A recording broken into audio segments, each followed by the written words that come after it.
be asking that the ministry has put in place to improve mobile telephony network.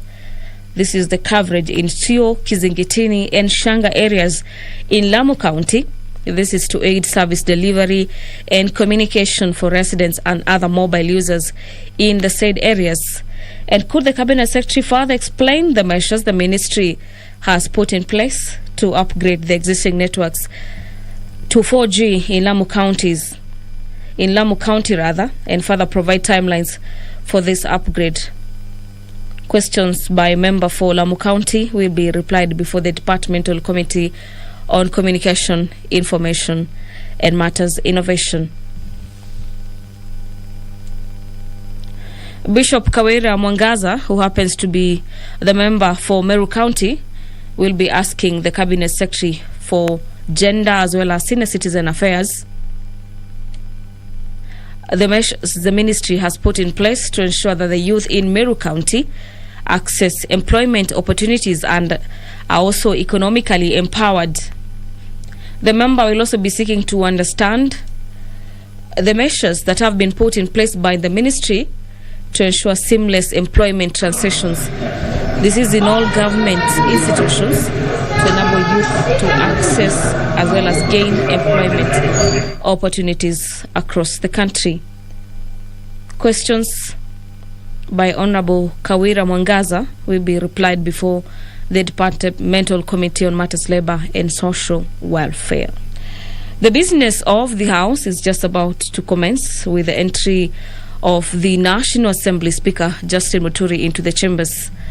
I'll now be handing over for the live broadcast. My name is Gladys Mungai. Enjoy your viewing and good afternoon.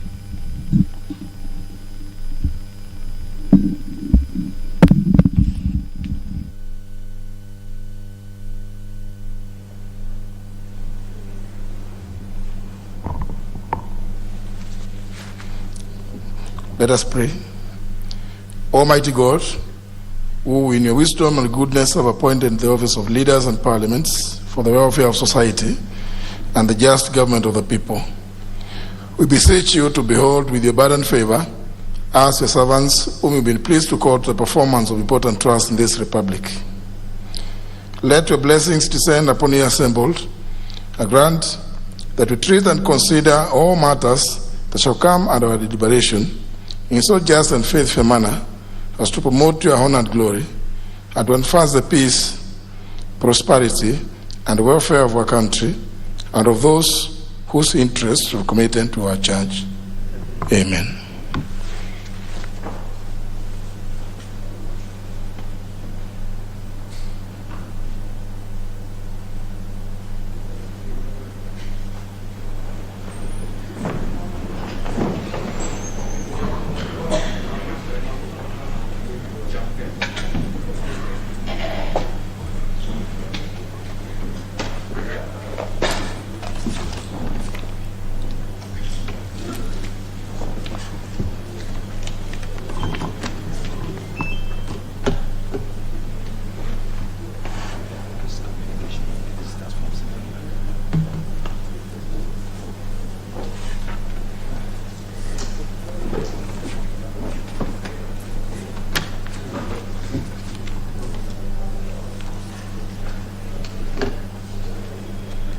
Coming in.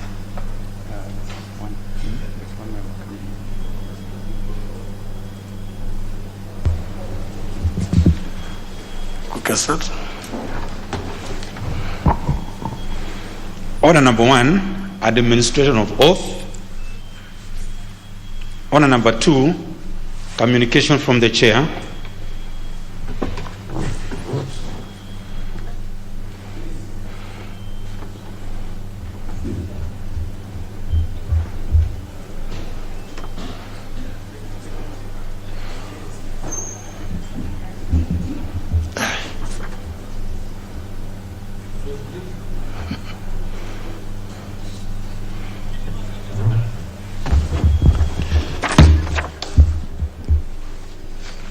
Honourable members, I wish to introduce to you 2 delegations from the parliaments of Zimbabwe and the National Assembly of the Gambia, seated at the Speaker's row.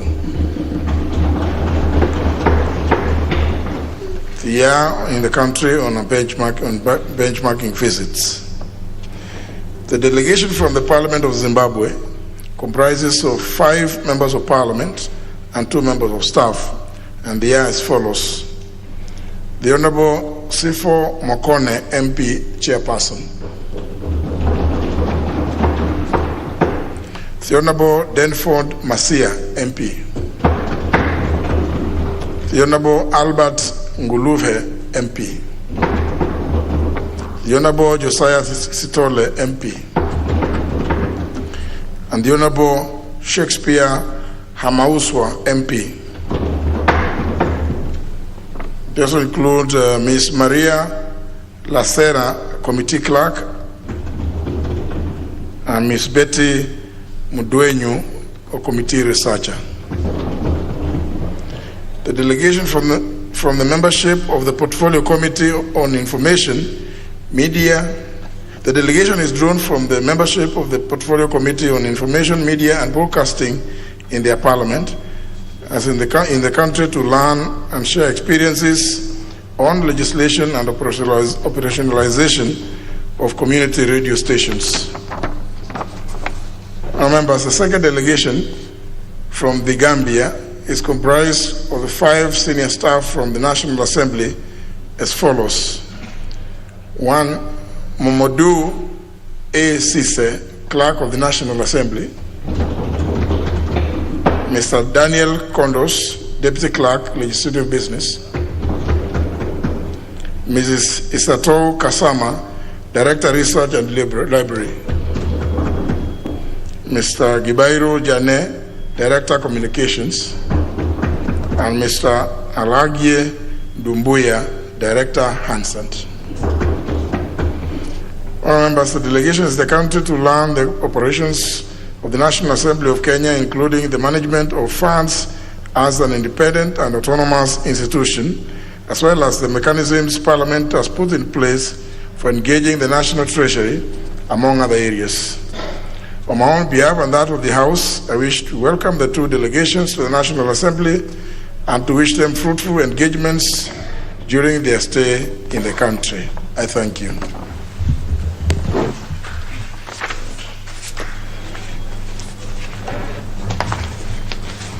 Next order.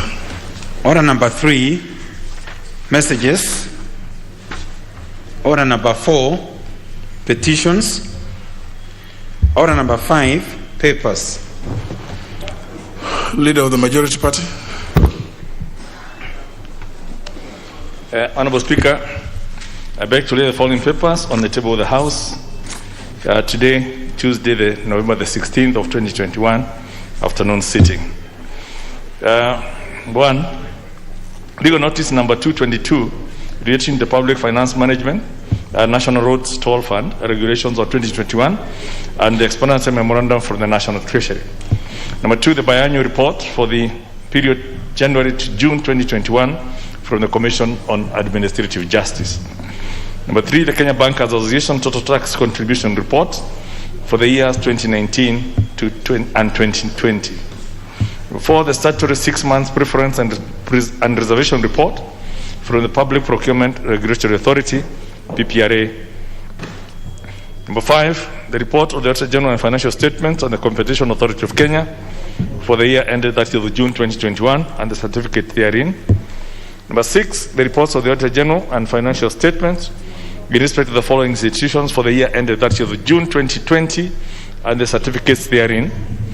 The first one is the Kenya National Commission for UNESCO, the Cooperative University of Kenya, Kenya Revenue Authority, Revenue Accountability Statements, and the Kenya Revenue Authority. Number 7, the reports of the Auditor General for the financial statements in respect to the following institutions for the year ended 30th of June 2020 and the certificates therein, Maseno University and Dia Technical and Vocational College. And lastly, reports of the Auditor General and financial statements in respect to the following constituencies for the year ended 30th of June 2019 and the certificates therein, and the constituencies are Narok East, Marakwet East, Hamisi, Ugunja, Ugenya, and Sabatia. Thanks, Honorable Speaker. Next order. Order number 6, notices of motion. Order number 7, questions and statements. I don't have any request for statements as per my list and the order paper. Therefore, we go to the only segment, the question statement. And the first question, ordinary question by the nominated member, the Honorable Anita Gatti. Thank you very much, Honorable Speaker. Honorable Speaker, I beg to ask question number 451 of 2021. Question directed to the Cabinet Secretary for Public Service, Gender, Senior Citizens Affairs, and Special Programs. Number 1, could the Cabinet Secretary explain the status of construction of the Nguruna Gender-Based Violence and Women's Center located in Nyabasi East Ward, Kuria East Constituency, Migori County? Number 2, could the Cabinet Secretary provide a breakdown of the total cost of construction of the said center, names of the contractors, and how much has been paid to the contractor to date? Number 3, when is the center expected to be completed? I thank you, Honorable Speaker. Very well. That question will be replied to before the Departmental Committee on Labor and Social Welfare. Next question by the member for Marsabit County, the Honorable Sophia Sheikh.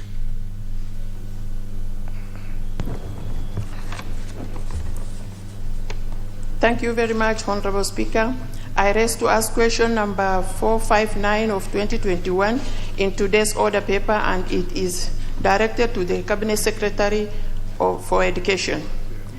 Question number 1, what step is the ministry taking to ensure that children from pastoralist communities in arid and semi-arid land areas get equal access to education similar to the quality available in the rest of the country?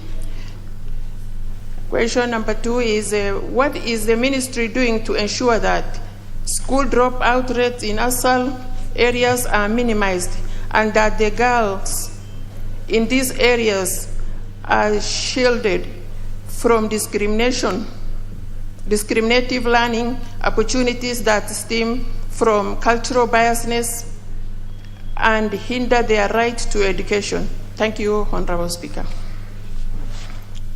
That question will be replied to before the Departmental Committee on Education and Research.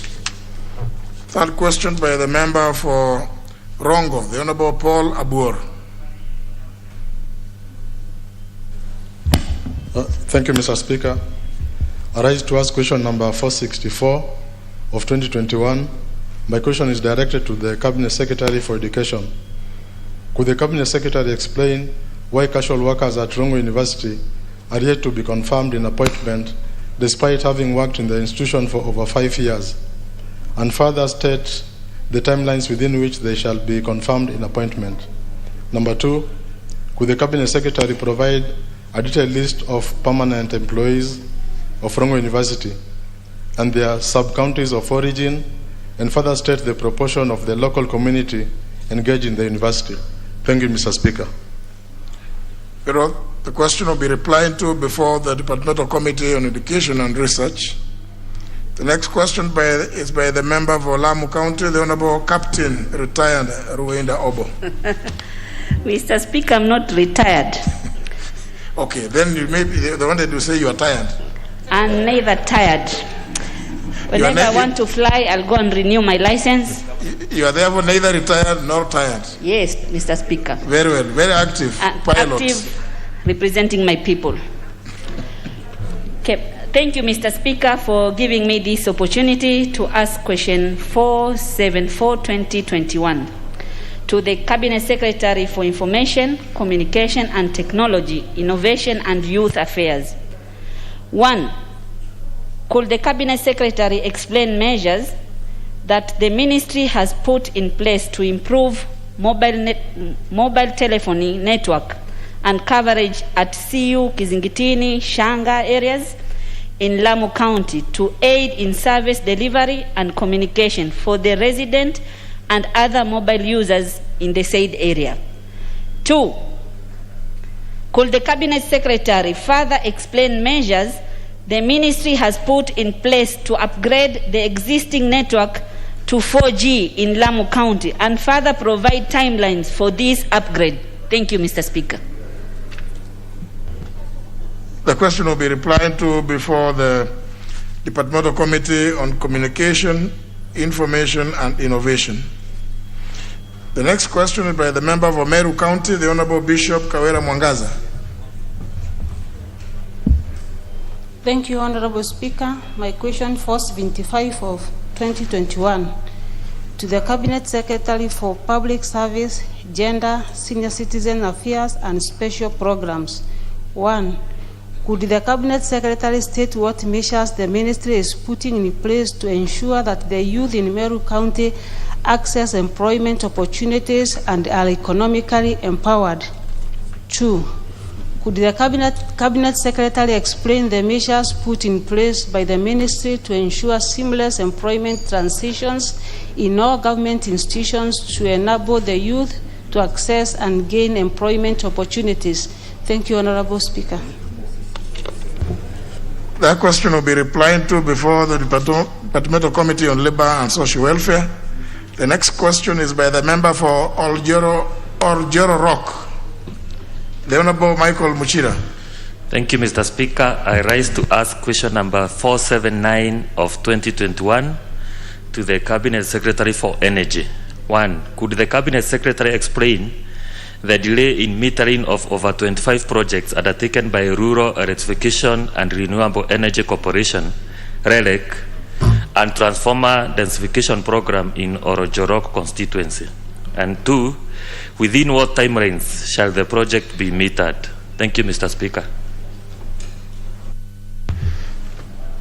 The question will be replied to before the Departmental Committee on Energy. The next question is by the member for Bungoma County, the Honorable Catherine Wabilianga.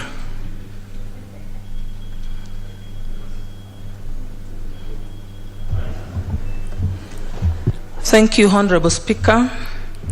I rise to ask question number 481 of 2021 to the Cabinet Secretary for Interior and Coordination of National Government.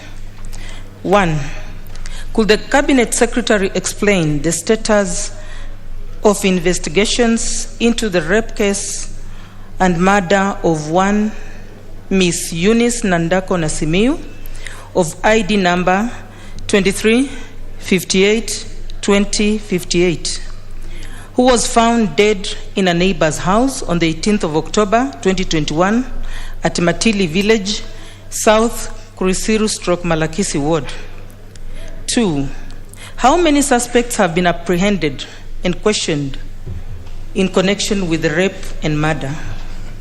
And 3. Could the Cabinet Secretary explain the measures put in place to address the spate of rapes and murders that have been on the rise in Bungoma County, more particularly in Malakisi/Risiru and Luandanyi wards? Thank you, sir.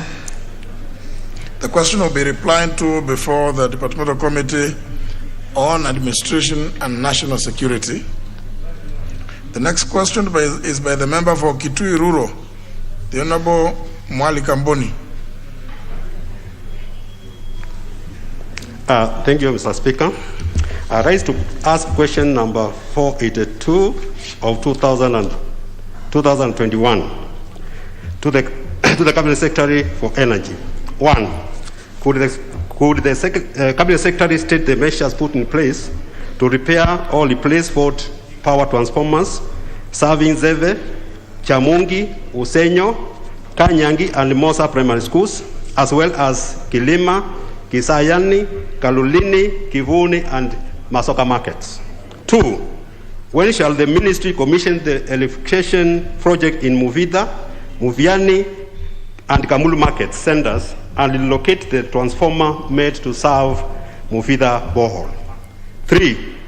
Within which timelines shall the stalled electrification project in Kitui Rural constituency that have been surveyed and approved be duly budgeted for and completed. 4. What is the updated status of last mile connectivity program in Kitui Rural Constituency? Thank you, Mr. Speaker. The question will be replied to before the Departmental Committee on Energy. Members, the next question is by the member for Chirangany, Honorable Joshua Kutuni, who has written to me requesting that the question be deferred on account of his inability to be in the House this afternoon. The request has been acceded to, and therefore the question is deferred. With the next order.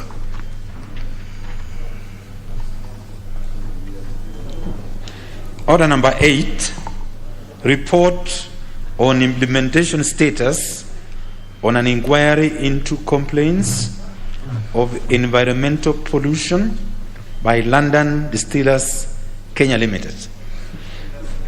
Sorry, honour members, I'll interrupt that to allow the member for Kamukunji, the Honourable Hassan Yusuf, to raise an issue on a point of order.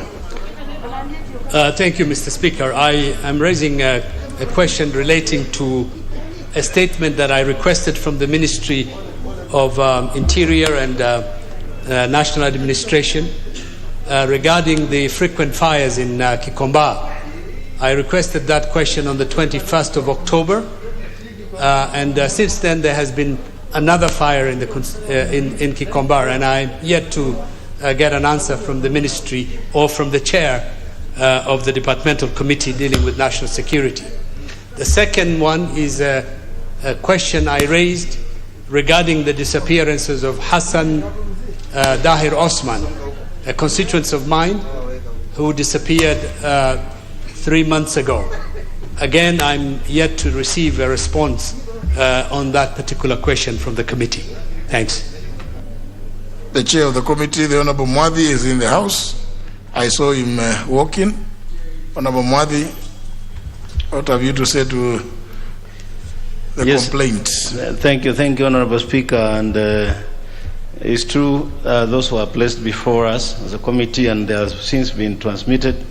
And I expect we are engaging the CS on Thursday, day after tomorrow, and I expect them to be responded to.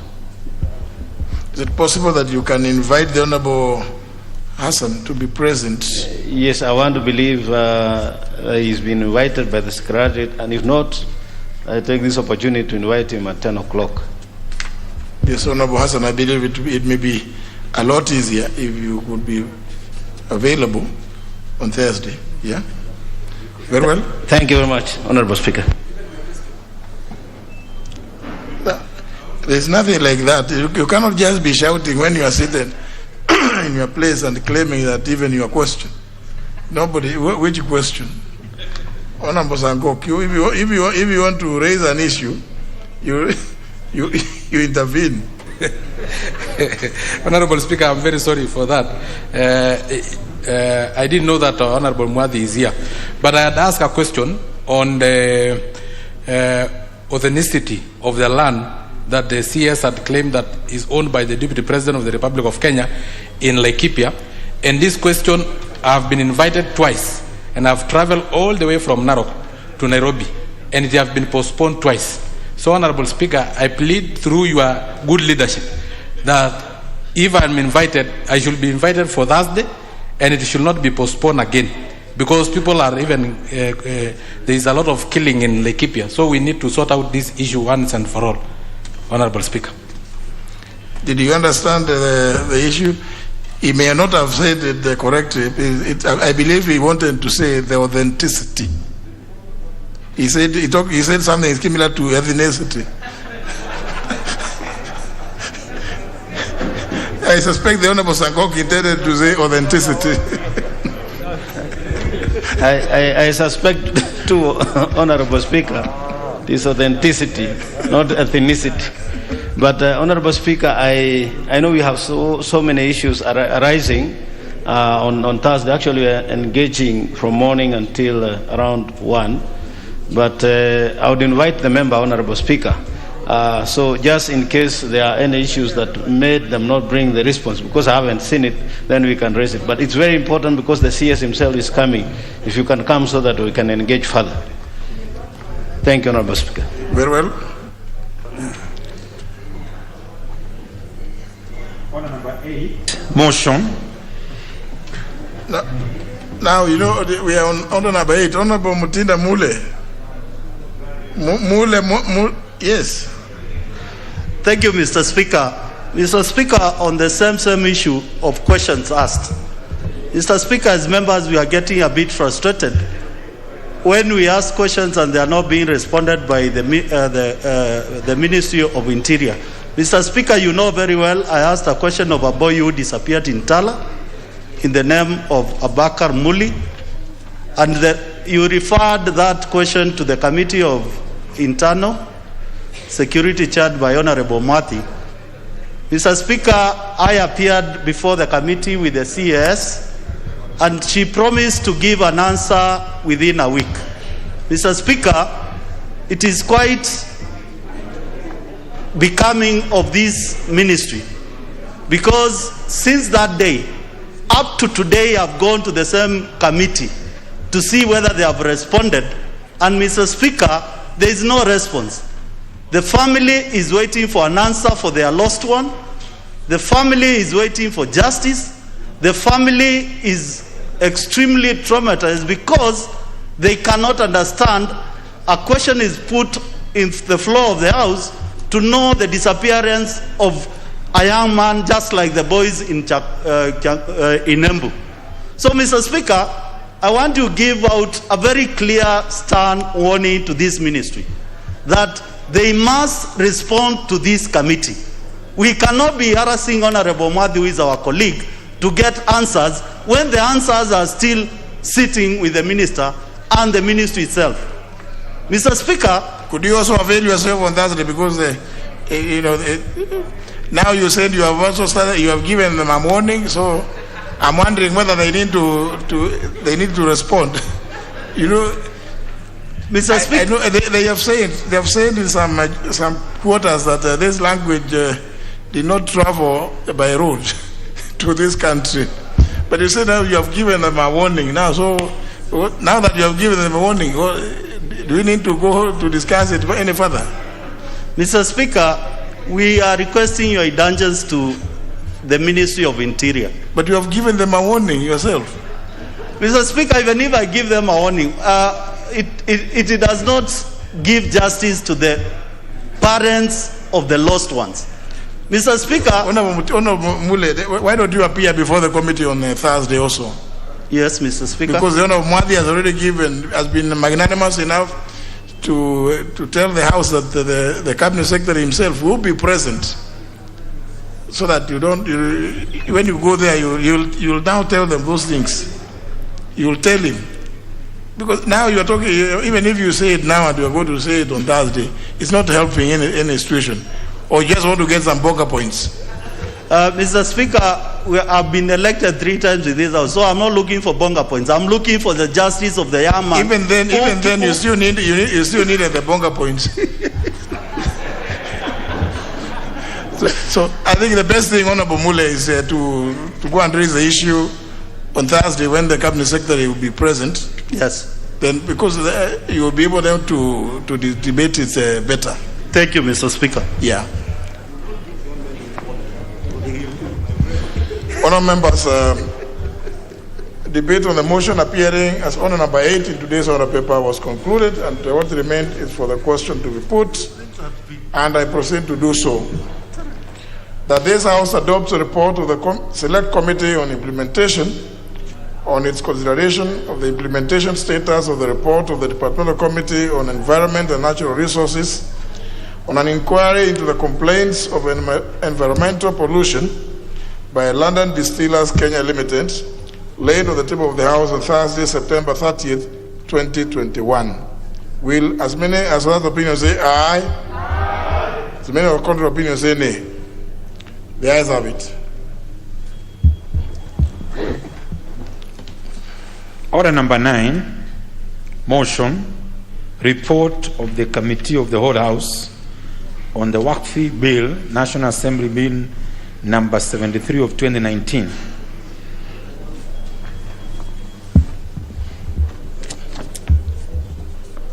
Can you be in the house, please, Honorable Atandi? And when you're in the house, please don't. The way I saw you banging your colleague on his behind is not very healthy. Don't bang him on the behind.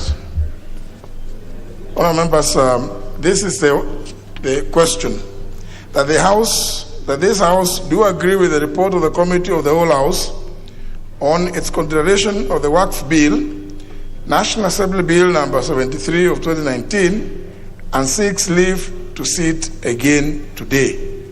Will as many as of that opinion say aye? Will as many as of the contrary opinion say nay? The ayes have it. Honourable members. On the number 10. Okay. Order number 12, Committee of the Whole House.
Order.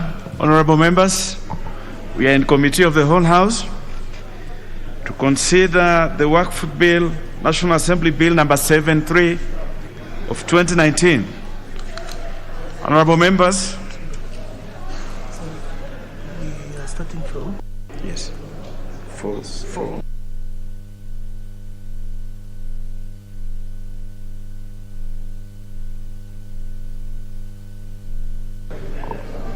Honorable members, this bill had been considered up to clause 4.1e.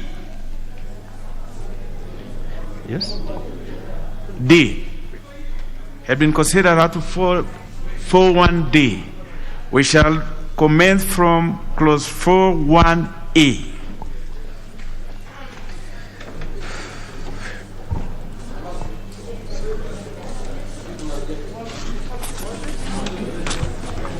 Clause 4, subclause clause 4.1e.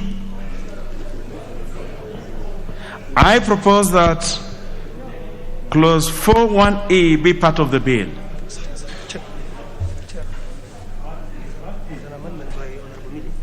There is a proposed amendment by the Honorable Millie, whom I don't seem to see today.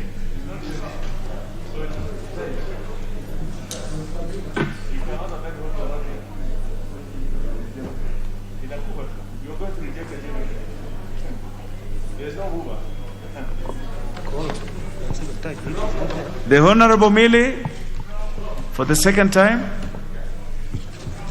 that proposed amendment then stands dropped.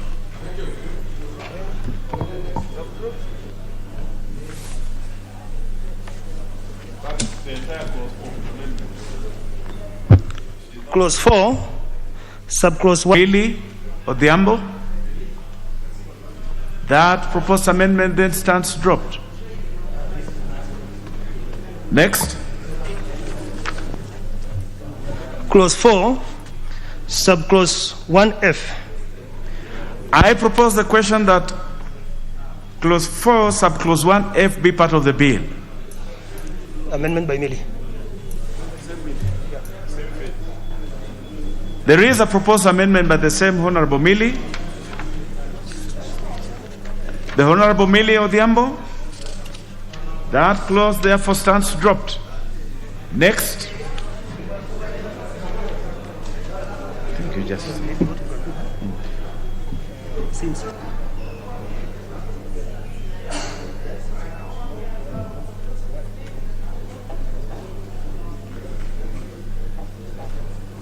Honorable members, I direct that all the amendments that have been proposed by the Honorable Millie to this subclause 4 stand dropped, and I direct that we move on to the amendments that had been proposed by the committee.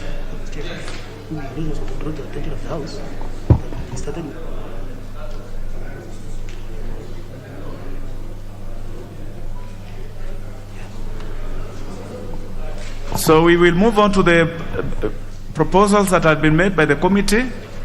We had to start with the proposal that had been made by the Honorable Millie because she was proposing to delete the proposals by the committee. That is why we had to start with the one by the Honorable Millie. So we shall now move on to the proposals by the committee in regard to clause 4. Yeah, Chair. The Chair.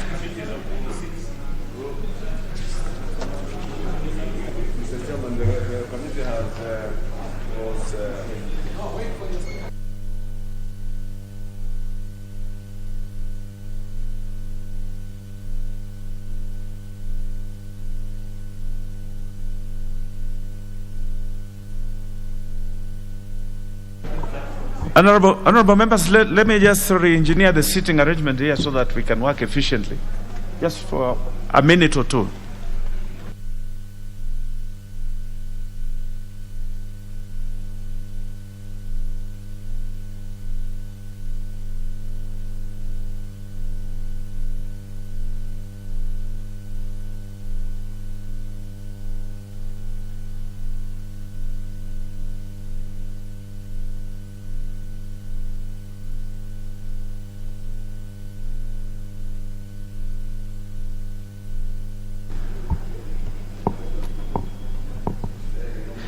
Honorable members, we are ready now to go on with this committee of the whole House.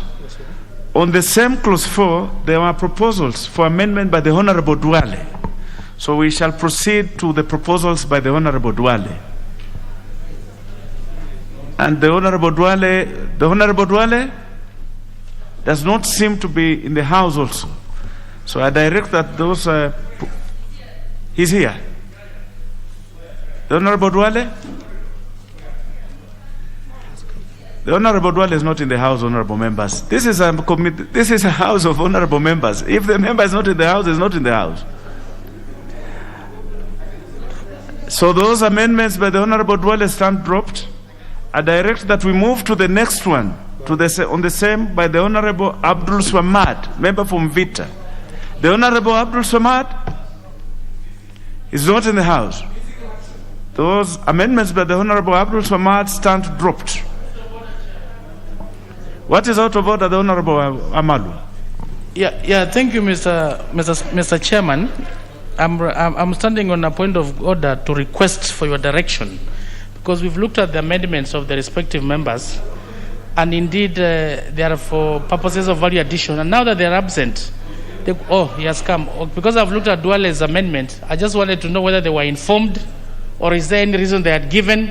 Because if it's substantial, it might be in the order paper, but they have not seen. What time was this order paper? I've just gotten it right now. So if it's been done, then it's okay. I stand guided, Chairman.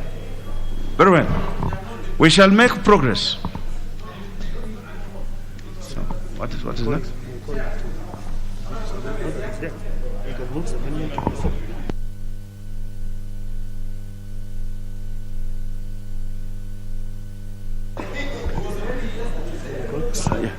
Clause 5. I propose the question that clause 5 be part of the bill. Honorable Duale, your proposals had already been dropped, unfortunately.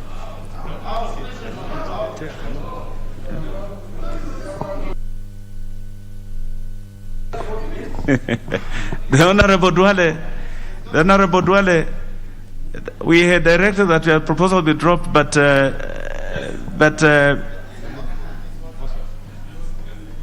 I think to be fair,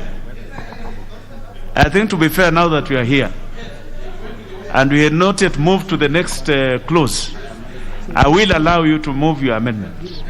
The Honorable Duale, we will consider your amendments. Thank you, Mr. Chairman, and our senior panel of the Speaker. Thank you very much. I was rushing, and I think the Leader of Majority. So, Chair, I beg to move that Clause 4 be amended as provided in the order paper, and I'm only, it's a small amendment, instead of practice. Practice is anything. So I just say we substitute practice with the word law, because we are dealing with both the legislative law here and the Islamic law, which this Waqf is based on. I beg to move. Honourable members, I propose the question that Clause 4 be amended as proposed by the Honourable Duale.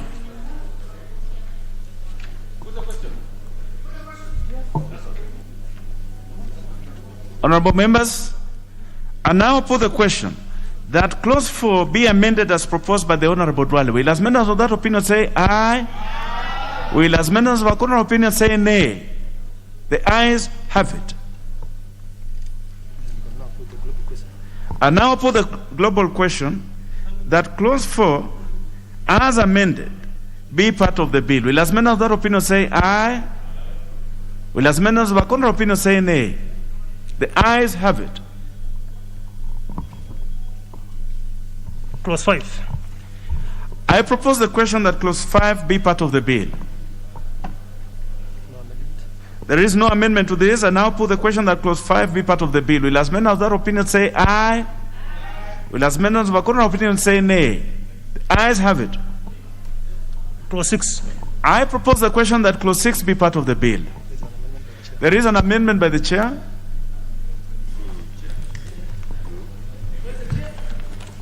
The Honorable Muturi Kigan.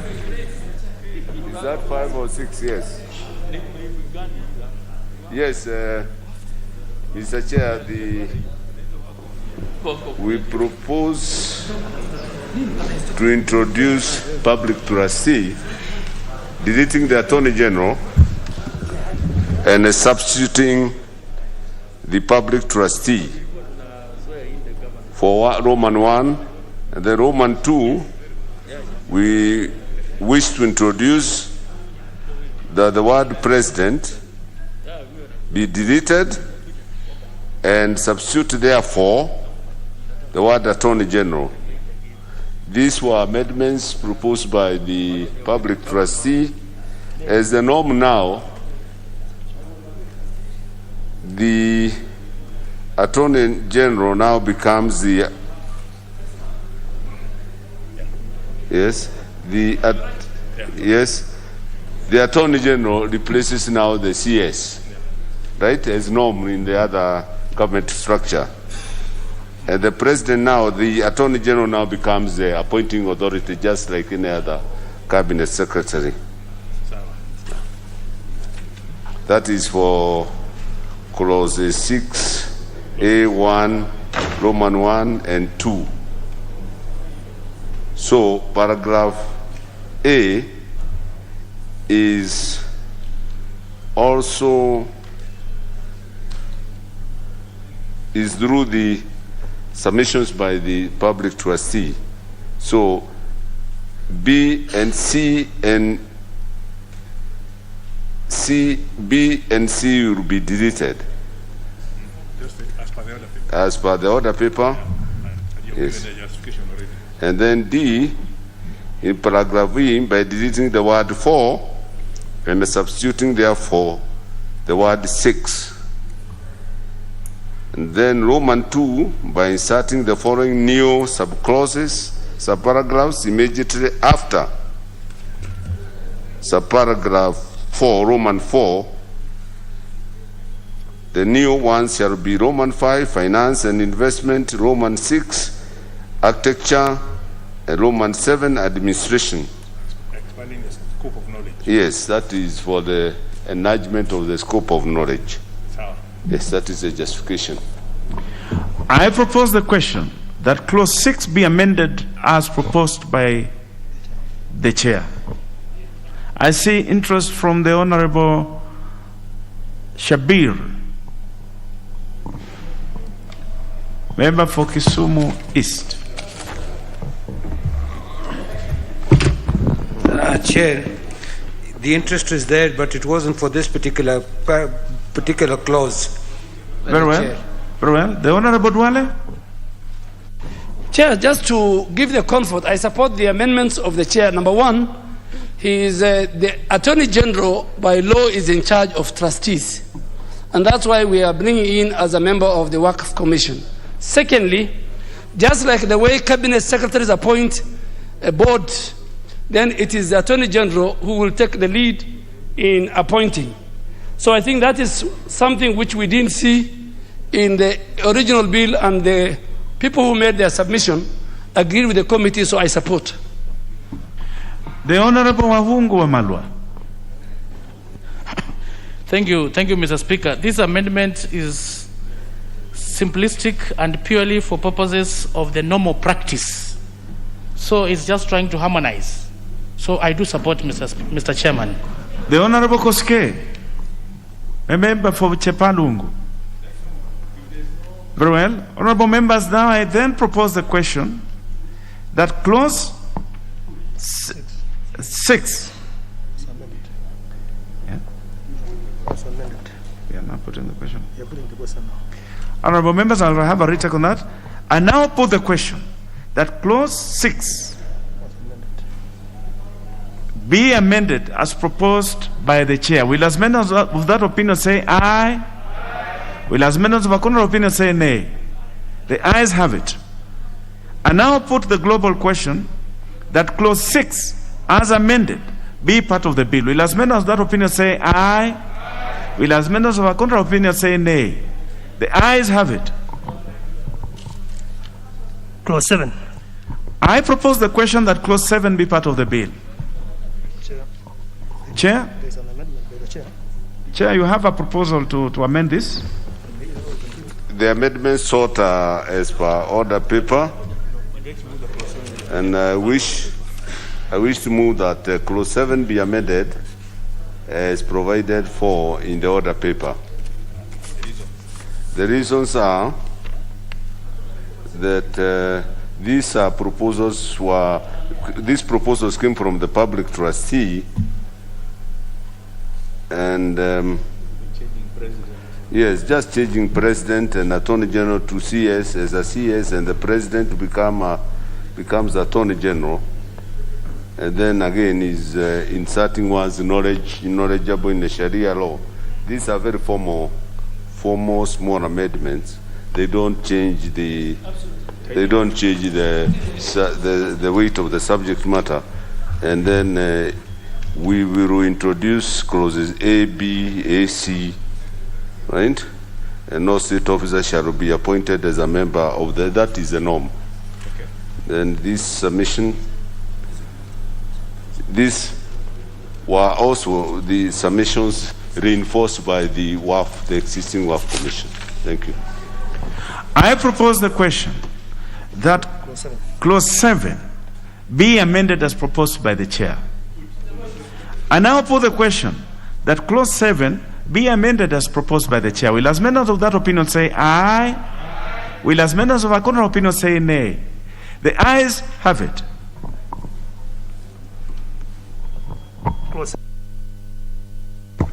Clause 8. I propose the question that clause 8 be part of the bill. Chair, you have a proposal here. The same again as per the clause 8 be amended as via the order paper. Justification is amendments increase the functions of the commission to include training of trustees and creating awareness on the existence of the and the functions of the WAF. I propose the question that clause 8 be amended as proposed by the chair. I now put the question that clause 8 be amended as proposed by the chair. Will as members of that opinion say aye? Will as members of a contrary opinion say nay? The ayes have it. The Honorable Dwale, what? Chair, I thought clause 8 Yes. was one of the clauses that the Speaker ruled on the matter of Hajj. Yeah. Clause 8. No, just relax. No, the committee was amending clause 8 by inserting new paragraphs immediately after paragraph H.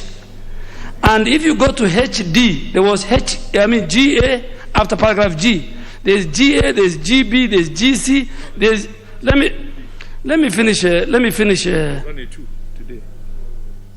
So the new order paper has removed. Chair, I'm very sorry. Today's I had the old order paper. No, Today's order paper. I am very sorry because I had to be very particular to make sure that I am safe. No, you're absolutely Thank you, Chair. right. But what was dropped was by the Honorable Abdul Swamad. So let's make progress. Propose the global question. Put the question now.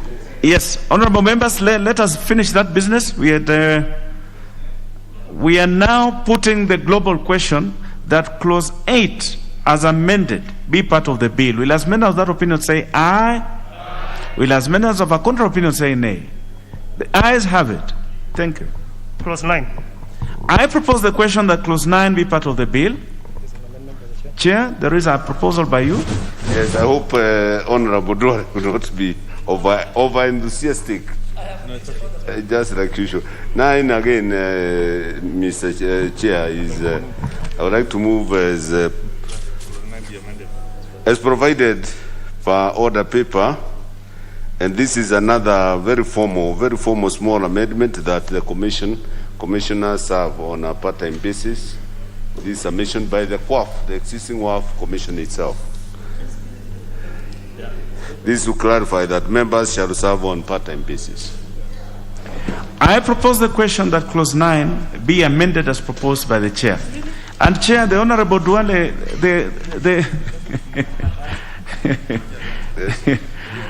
being interested in this is a good thing. I think the House should be a little more enthusiastic in the matters that we deal with here. Yeah. So we cannot blame the Honorable Dwale for being enthusiastic. We encourage him to be even more so. I see interest here from the Honorable Raso Ali, member for Saku. Thank you very much, Honorable Chair.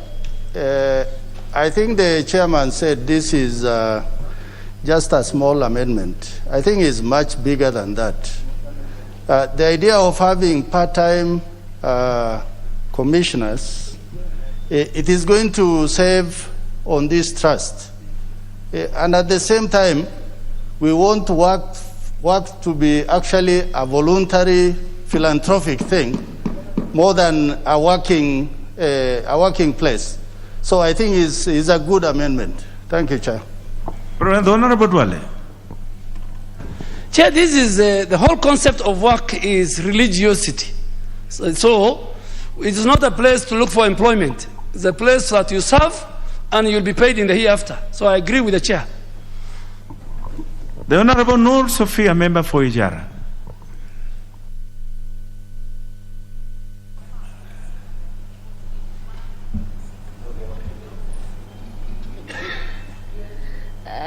Thank you, Chair. Chair, I agree. The whole concept is on voluntary. Is something you give, expecting that in the hereafter you will get the reward in the hereafter. So it is on voluntary basis, and we appreciate the chairman the amendments on that. Thank you. Honorable members, allow me then to propose the question. And honorable members, just a written on that. I put the question that clause 9 be amended as proposed by the chair. Will as members of that opinion say aye? Will as members of a contrary opinion say nay? The ayes have it. I now put the global question that clause 9 as amended be part of the bill. Will as many of that opinion say aye?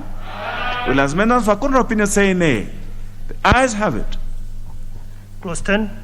I propose the question that clause 10 be part of the bill. There is no amendment to this, honorable members. And now put the question that clause 10 be part of the bill. Will as many of that opinion say aye? Will as many of the contrary opinion say nay? Ayes have it. Clause 11. I propose the question that clause 11 be part of the bill. There is a proposal here by the chair. We wish to amend this clause as provided for, clause 11 as provided for in the order paper, and this is just inserting the ones that the Director General shall be drawn from a reputable private institution at the end of the paragraph by inserting a new clause immediately thereafter. The Director General shall be the Secretary of the Commission. That's all. This proposal emanated from Jamia Musk. I propose the question that clause 11 be amended as proposed by the chair. The Honorable Chris Wamalwa. Thank you, Mr. Chairman. I do support, and in most cases, ordinarily the Director Generals are normally secretaries of the Commission. So it's just to harmonize with the practice. Thank you. I do support. I now put the question that clause 11 be amended as proposed by the chair. Will as many as that opinion say aye? Will as many as the contrary opinion say nay? The ayes have it. And now I put the global question that clause 11 as amended be part of the bill. Will as many as of that opinion say aye? Will as many as the contrary opinion say nay? The ayes have it. Clause 12. I propose the question that clause 12 be part of the bill. There was a proposal by the Honorable Millie which stands dropped. I therefore then put the question that clause 12 be part of the bill. Will as many of that opinion say aye? Will as many of the contrary opinion say nay? The ayes have it. Clause 13. I propose the question that clause 13 be part of the bill. There was a proposal by the Honorable Millie Odhiambo which stands dropped. I therefore now put the question that clause 13 be part of the bill. Will as many of that opinion say aye? Will as many of the contrary opinion say nay? The ayes have it. Clause 14. I propose the question that clause 14 be part of the bill. There was a proposal by the Honorable Millie here too, and it stands dropped. I therefore now put the question that clause 14 be part of the bill. Will as many of that opinion say aye? Will as many of the contrary opinion say nay? The ayes have it. Clause 15. I propose the question that clause 15 be part of the bill. There is a proposal by the Honorable Millie here. There are three proposals, one by the Honorable Millie and the one by the Honorable Abdul Swamad. The one by the Honorable Millie stands dropped. The Honorable Abdul Swamad stands dropped. And the one by the chair can be prosecuted. Proceed, Chair. This is as provided. Just hold on, Chair. The Honorable Dwale. Chair. Yes. Chair, I want your guidance. There were about 2 amendments which I was doing further amendment to Honorable Millie. now that I've never seen this, you need to guide me. Now that she is not around, so what happens when you say her amendment has been dropped and I'm supposed to do a further amendment on what you are dropping? Now, the honorable Dwale, that is the misfortune of what without casting aspersions and as a figure of speaking, is what happens to the rats in the ship. When the ship sinks, the rats also sink with it. So your further amendment has got no ship to ride; it dies with the ship. So we'll proceed. Don't worry. The Honorable Chair, proceed. This again is provided for by the order paper, and we only introduce the ones, the phrase, or a beneficiary or any person who has an interest in the WAF. That is in subclause 1B, Roman 2, and another one in subclause 3, by inserting a beneficiary of or any person who has an interest in the WAF immediately after the ones trustees of WAF. This proposal emanated from the public trustee himself, and we accept it in the committee. I propose the question that clause 15 be amended as proposed by the chair. I see interest from the Honorable Ahmed Shabir, member for Kisumu East. Thank you very much, Honorable Speaker, sir. My only concern on that particular one was item subclause 6, which says the Attorney General may make regulations. There was a suggestion that the Attorney General shall make regulations. I think this is what we call simple English. When it says may, it leaves that Attorney General with the Honorable Shabir. Yes. The Honorable Shabir. Yes. Which one are you speaking to? We are on 15. 15, subclause 6.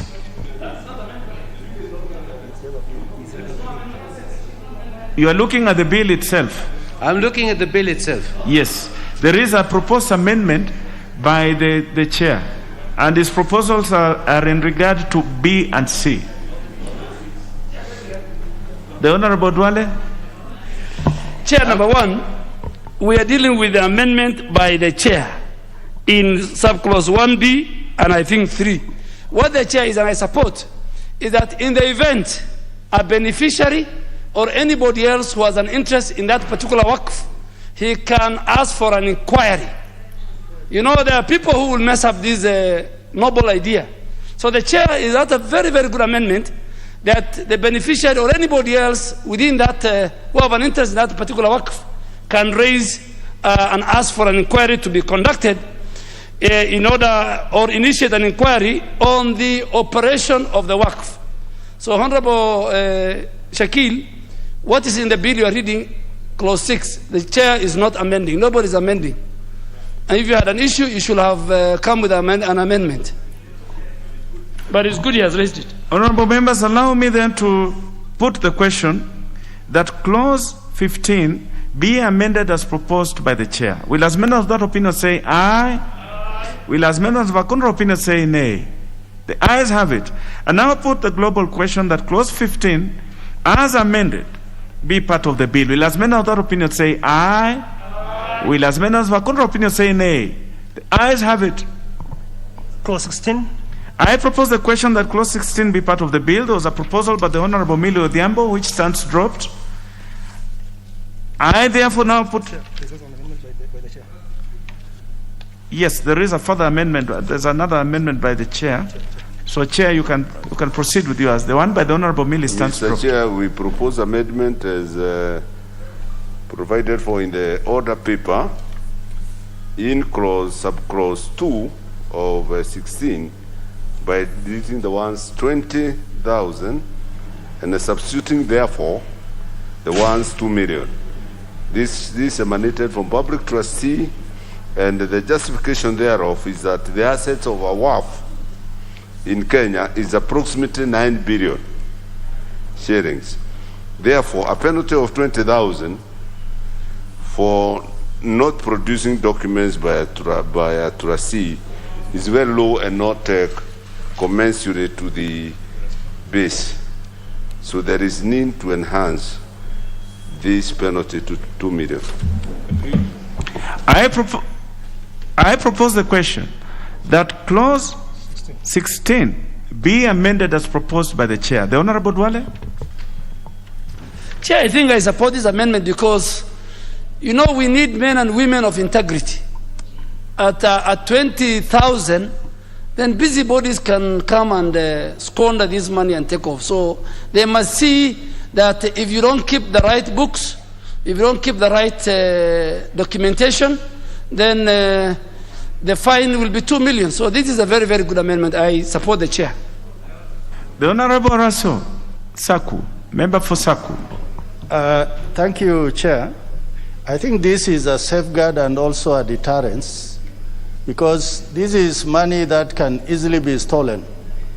But once we put the threshold that high enough, then it puts in place measures that these funds are safeguarded. Thank you.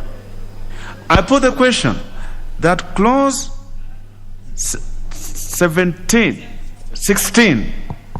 be amended as proposed by the chair. Will as many as that opinion say aye? Will as many as for contrary opinion say nay? The ayes have it. And now put the global question that clause 16 as amended be part of the bill. Will as many as that opinion say aye? Will as many as for contrary opinion say nay? The ayes have it. Clause 17. I propose the question that clause 17 be part of the bill. There is an amendment by the chair. To amend clause 17 as provided for in the order paper by deleting in subclause 1 by deleting the word sell and by inserting, and then B by inserting a new clause 1A. A person who intends to sell immovable earth property shall make an application to the Environment and Land Court, and the Environment Court may allow the application or issue any other order it deems appropriate. And C, introduce C in subclause 2 by deleting the one subsection 1 and substituting therefore words this action.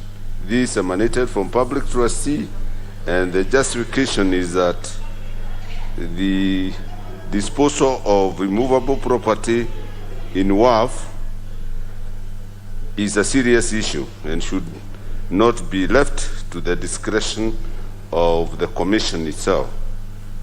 And therefore, the Environment Court is a check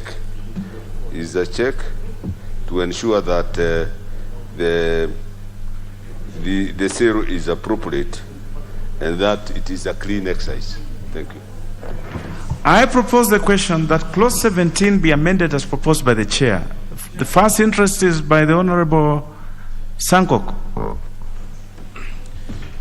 Honorable Chair, I think the Chair have explained very well that we need really to protect these assets of WAF so that we don't just have the Commission selling the way they think. You know, sometimes the commissioners can decide among themselves that we can sell and divide the money among ourselves. So we are just putting checks and balance to make sure that it is protected. Thank you, Chair. The Honorable Dwale.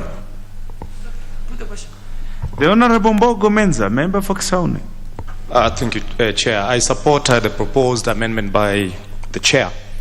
I think we heard that the worth of the assets that we have with Wakfu is around 9 billion.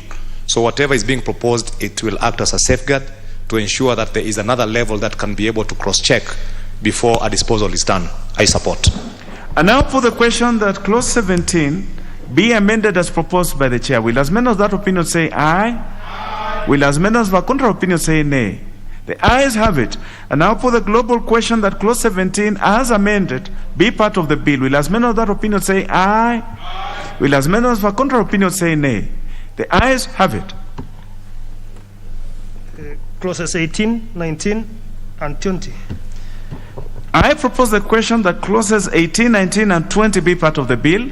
There are no amendments to these honorable members. I therefore put the question that clauses 18, 19, and 20 be part of the bill. Will as many of that opinion say aye? Will as many of the contrary opinion say nay? The ayes have it. Clause 21. I propose the question that clause 21 be part of the bill. There is a proposal by the chair and one by the Honorable Millie. The chairs will be prosecuted. The chair proceed. Mr. Chairman, we propose to delete this clause as provided for in the order paper, and the justification is that a WAF is an endowment of property or cash by a WAF in his or her lifetime, and claimed assets of deceased persons held by public trustee should be universally applicable in national laws, and no preference treatment should arise on unclaimed property of Muslims. This is right. This is in light of the fact that the deceased did not express his or her desire to donate her property as a charitable for charitable purposes during his or her lifetime. Thank you. I propose the question that clause 21 be deleted as proposed by the chair. I now put the question that clause 21 be deleted as proposed by the chair. Will as many of that opinion say aye? Will as many of the contrary opinion say nay? The ayes have it. Clause 22. I propose the question that clause 22 be part of the bill. There's no amendment to this, honorable members. I therefore put the question that clause 22 be part of the bill. Will as many of that opinion say aye? Will as many of the contrary opinion say nay? The ayes have it. Clause 23. What is out of order, the Honorable Dwale? Chair, let me go on record because Honorable Millie is calling me, and as a ranking member, there's nothing I can do. She's telling me to go slow. So can I go on record that at least I have made the request to you that that she's in a traffic? No, I just want as a decent leader. I want to go on record that she's contrary to the standing orders. The Honorable Dwale, you know very well you're out of order. The Honorable Dwale, you're out of order. I propose the question that clause 23 be part of the bill. There is an amendment by the chair. Chair, proceed. Yes. Mr. Chair, we propose to delete this as provided for in the order paper, and the justification thereof is is not business right to have this limit, and so it should be deleted. You can't limit. You cannot. Yes. Yes. I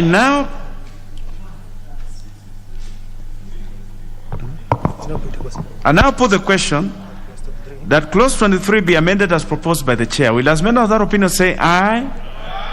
Will as many of the contrary opinion say nay? The ayes have it. I now put the global question that clause 23 as amended be part of the bill. Will as many of that opinion say aye? Will as many of the contrary opinion say nay? The ayes have it. Clauses 24, 25, and 26. I propose the question that clauses 24, 25, and 26 be part of the bill. There are no amendments to this. I therefore put the question that clauses 24, 25, and 26 be part of the bill. Will as many of that opinion say aye? Will as many of the contrary opinion say nay? Ayes have it. Clause 27. I propose the question that clause 27 be part of the bill. The Honorable Millie had done a proposal here. Stands dropped, and therefore now put the question that clause 27 be part of the bill. Will as many of that opinion say aye? Will as many of the contrary opinion say nay? The ayes have it. Clause 28. I propose the question that clause 28 be part of the bill. There's no amendment to this. I therefore put the question that clause 28 be part of the bill. Will as many of that opinion say aye? Will as many of the contrary opinion say nay? The ayes have it. Clause 29. I propose the question that clause 29 be part of the bill. There is a proposal by the Honorable Millie, who is not in the House, and it stands dropped. I therefore now put the question that clause 29 be part of the bill. Will as many of that opinion say aye? Will as many of our contrary opinion say nay? The ayes have it. Clause 30 and 31. I propose the question that clauses 30 and 31 be part of the bill. There are no amendments to this. I therefore put the question that clauses 30 and 31 be part of the bill. Will as many of that opinion say aye? Will as many of our contrary opinion say nay? The ayes have it. New clause 5A. There is a new clause by Abdul Samad. Honorable members, there is a proposal for a new clause 5A by the Honorable Abdul Samad Nasir. The Honorable Dwale, I'll give you a chance to say. Chair, I'm holding brief for Honorable Abdul Samad, and he asked me that he goes on record that he has dropped that amendment. Very well. So it stands dropped. The new proposal by the Honorable Abdul Samad stands dropped. New clause 12A. There is a proposal for a new clause 12A by the Honorable Millie Odhiambo. The Honorable Millie Odhiambo is not in the House, and that stands dropped. New clause 12B. There is a proposal for a new clause 12B by the Honorable Millie Odhiambo, who unfortunately, for some reason, is not able to be in this House today. She's usually a very key, very active member. There must be good reason. I'm sure there is. But the rules tie us, and therefore, honorable members, it just has to fail. It stands dropped. The Honorable Shabir, what is out of order? It's not out of order. May I seek your advice, please? On clause number 27, which you've just said is passed, on this order paper, I see that the bill to be amended by following new clauses. Are you coming to that? Yes, we are. That is ahead of us. We are coming to that. Thank you. Yes. New clause 12C. There is a proposal to amend to have a new clause 12C by the Honorable Millie Odhiambo, which suffers the same fate. It stands dropped. There is one by the Honorable Dwale which we shall prosecute. The Honorable Dwale, you have the floor. Chair, I beg to move that new clause 12C be moved for the second reading as per the order paper. And Chair, I think the only new thing I'm introducing there is any other sufficient reasons permitted by Islamic law. And 2, despite subsection 1, a trustee may be removed from office by a waqf fee if the right to remove the trustee is reserved in the waqf deed. I beg to move. Yes. Honorable members, I now propose the question that new clause 12C be now read a second time. I now put the question that new clause 12C be now read a second time. Will as many of that opinion say aye? Aye. Will as many of our counter opinion say nay? The ayes have it. Honorable members, I now then propose the question that new clause 12C be part of the bill. I see that members are comfortable with that. I now put the question that new clause 12C be part of the bill. Will as many of that opinion say aye? Aye. Will as many of our counter opinion say nay? The ayes have it. New clause 27A. Yes, there is a proposal by the chair. Chair, proceed. Mr. To Chairman, second reading. I beg to move that 27A, new sections 27A, 27B, and 27C be read second time. Chair, I advise that you prosecute them one after the other. You start with A, yes. Then you shall move to B and C. So just deal with A first. Thank you. I seek your advice. Now I move that this 27A, the bill be amended by introducing section 27A, right? But be amended by introducing new 27A. It says a beneficiary of a WAF shall at all reasonable times be entitled to information about the WAF, including the senior, the honorable Muturi, my senior. Yes. You need to say you are moving to second reading. Those words need to go on record. I beg to move that. Yes. I had introduced the omnibus, but yes, I'm comfortable with your advice. Then let me introduce it again. Yes. That I beg to move this amendment that clause 27A, new clause 27 section. New clause 27 is a section. No, new clause. Yes. All right. It's not yet a section. It is a clause. I said collected that new clause 27A be introduced and inserted. Be now read a second. And be read a second time. The reason for this is, in fact, is reinforcing the right to information as provided for in the Constitution. I propose the question that new clause 27A be now read a second time. I see interest from the Honorable Sankok. The Honorable Millie, you have just walked in. Just take a seat and you will have an opportunity to say something. The Honorable Sankok. Honorable Chair, with others in this chamber, we do support because information is power. So put the question. Honorable members, I now put the question that new clause 27A be now read a second time. Will as members of that opinion say aye? Aye. Will as members of a contrary opinion say nay? The ayes have it. I now put the question that I propose, yes, we are now moving to third reading. I now propose the question that new clause 27A be part of the bill.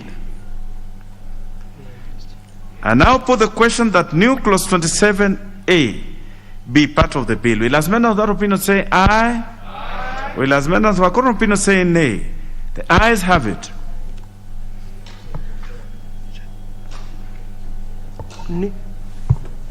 New clause 27B. Chair?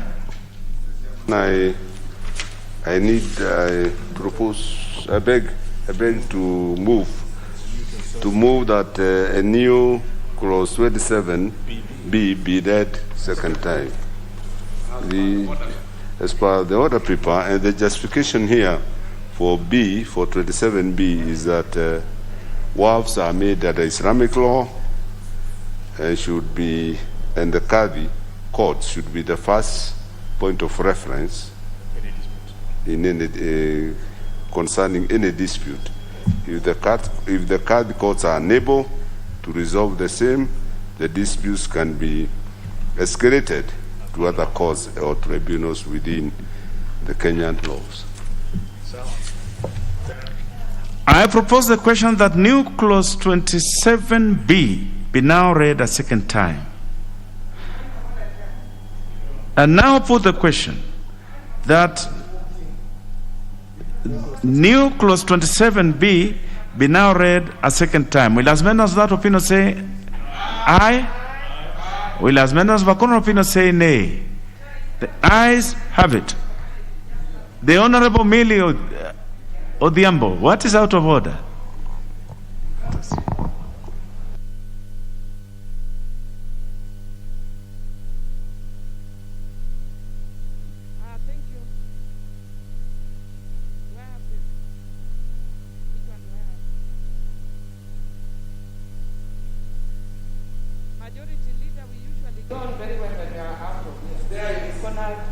The Honorable Millie, use the mic to your left. Majority Leader, we usually go on very well without your presence. You usually come here with very bad attitude. Chair, can you kindly listen to me?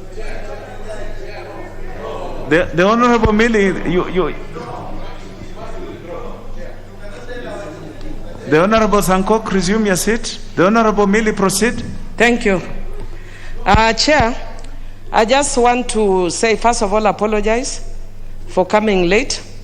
I lost my uncle, Absalom Opio, who comes immediately after my father. So I've just come in, and I just want to say that I'm disappointed. Honorable Duale knows how we normally operate. If you know that there's a member who has moved amendments and you can't see them in the House, out of courtesy, you just ask. There's no reason for the House to rush to sit so that you can pass without me. There's no big deal about whether the issues are passed or not. They are merely strengthening the bill. Some of them are actually issues that somebody could later challenge as unconstitutional. But having said that, perchance, any of my amendments may be pending. I withdraw all of them, and I do not wish to do any recommittals. I thank you, Mr. Chair. Very well, the Honorable Millie. For just your information, the Honorable Millie, the Honorable Duale informed this House that you had spoken to him And you know the rules of the House, Honorable Millie. As much as we sympathize with the loss of your uncle, of course, whom you know, you must have loved very much. But this House could not stand waiting. The Honorable Millie, what you've done is quite in order, and thank you. We shall proceed. What is out of order, the Honorable Sankok? Honorable Speaker, Honorable Chair, Honorable Millie Odhiambo must withdraw because she said that we normally do well in this House with the absence of the majority leader, which is not true, Honorable Speaker.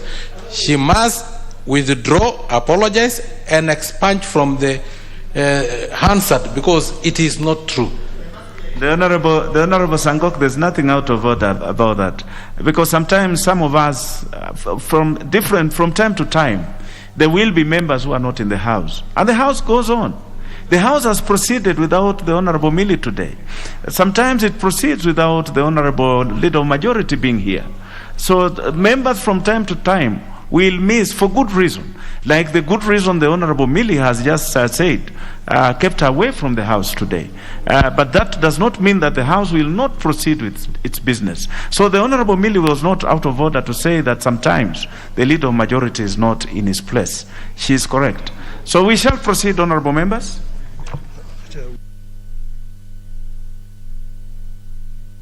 Honorable Members, allow me then to put the question, to propose the question that new clause 27B be part of the bill. Will as many of that opinion say aye? Aye. Will as many of that opinion say nay? The ayes have it. And now put the global question that new clause 27B be part of the bill. Will as many of that opinion say aye? Aye. Will as many of that opinion say nay? The ayes have it. New clause 27C.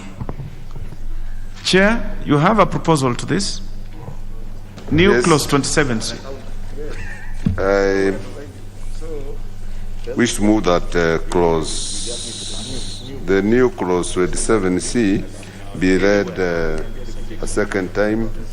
Is provided for in the order paper that the income shall not be subject to tax, but the justification thereof, this is WAF is charitable in nature, and the employees of the WAF Commission are not exempt from taxation. It's only the WAF itself that is charitable in nature and not subject. Like any other charity is not subject.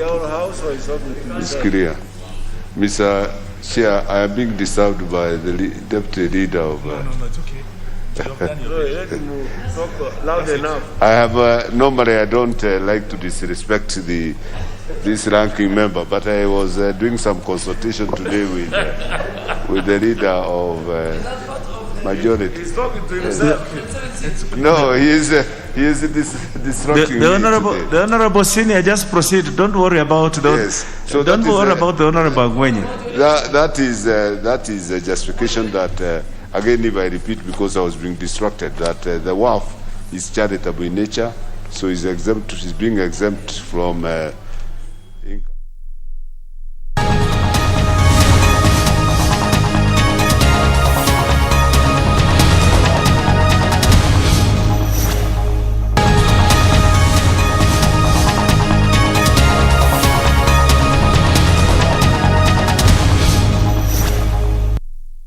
I want to call upon the donors who are giving that money to be able to thoroughly audit those funds and make it condition that unless you go through the process thoroughly and you account for every single penny and submit a report to Parliament, we will not be able to give you any more money.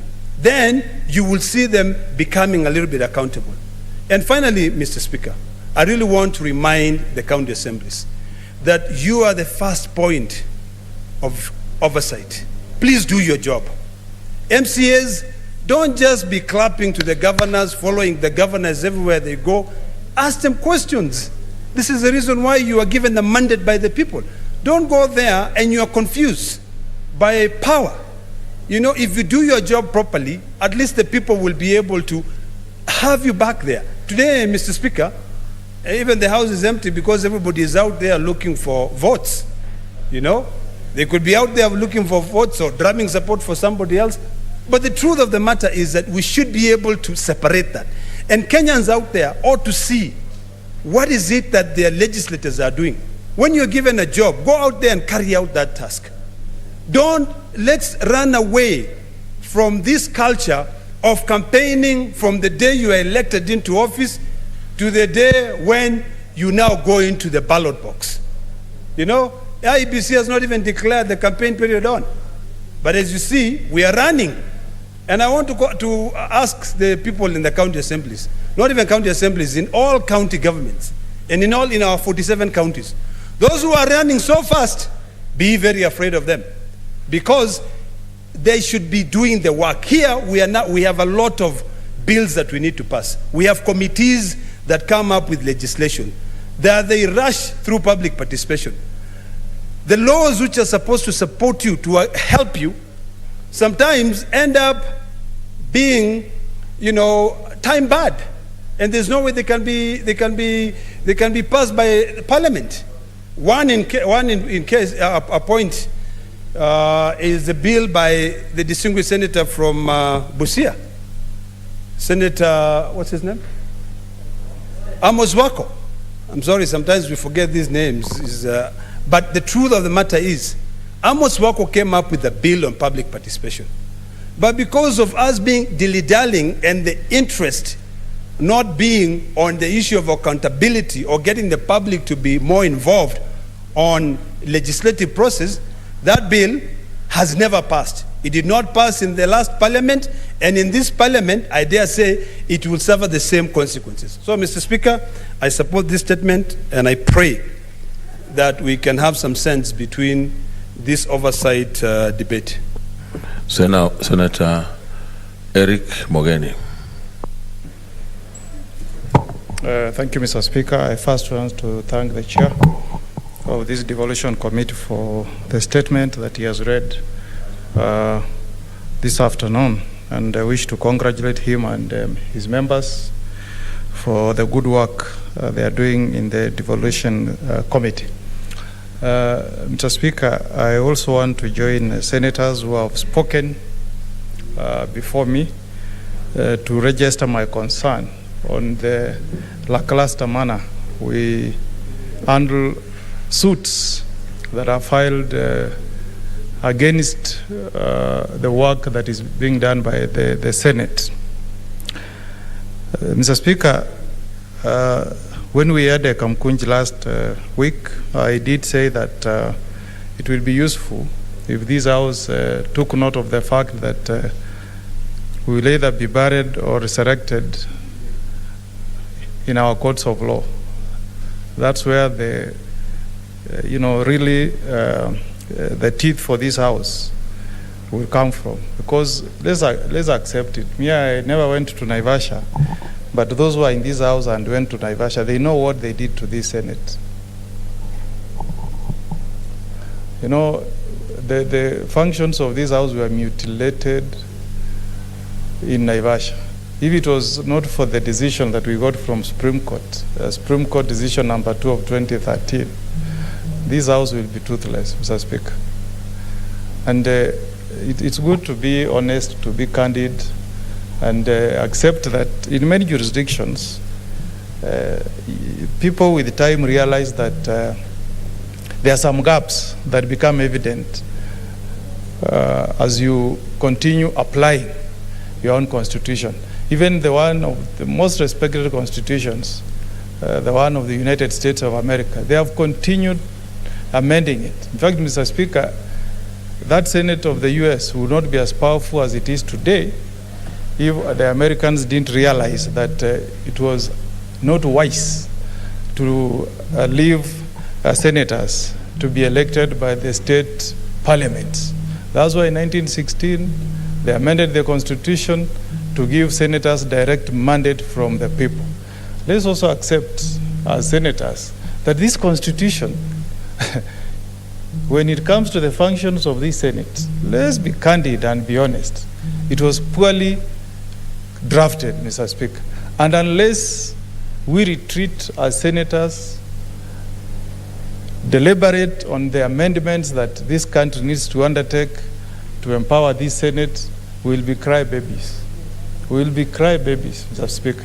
Because as we sit, Mr. Speaker, we are all just praying that the decision that will come from the Supreme Court will be favorable to the kind of jurisprudence that is coming from the High Court and to the Court of Appeal.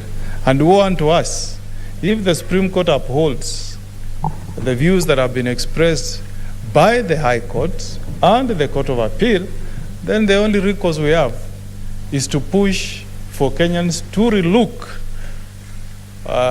the 2010 Constitution vis-a-vis the functions and powers that were given to this House.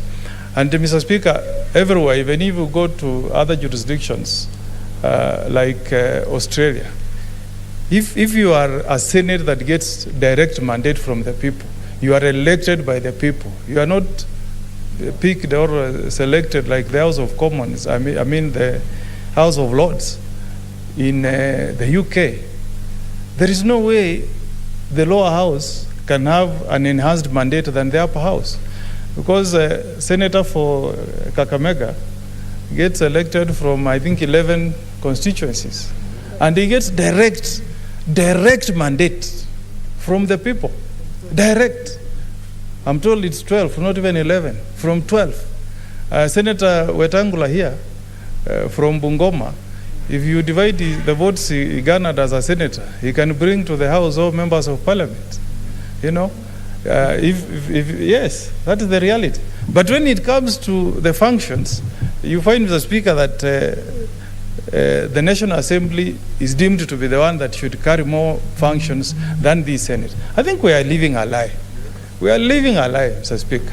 And we must tell the people of Kenya that it's high time that we went back on the chapter all the way from 93, 94, 95, 96, and make this a proper upper house. Me, I must give credit so far to the jurisprudence that has come from the High Court. You remember, Mr. Speaker, the case that we handled with Senator Orengo, Senator Mutula, petition number E284, you know, that was championed by my good friend, the former chair of Justice, Legal Affairs, Human Rights, Senator Chiragei. I mean, we got a very good decision, Mr. Speaker. And I think since then, I'm sure, Mr. Speaker, that the National Assembly now consults you, and they have now recognized your office. They have accorded your office the respect that you deserve. So let's also applaud the good work that the courts have done in affirming the good work that is being done by the Senate.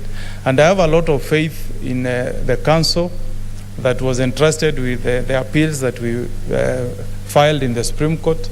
And I want to report to the House, Mr. Speaker, that after the judgment that we got from the High Court last week, I did consult with the Council who is on record for Senate, Council Kioko Kilukumi, and they did confirm to me that they have already concluded submissions, and what we are awaiting is the judgment that will be issued by the Supreme Court.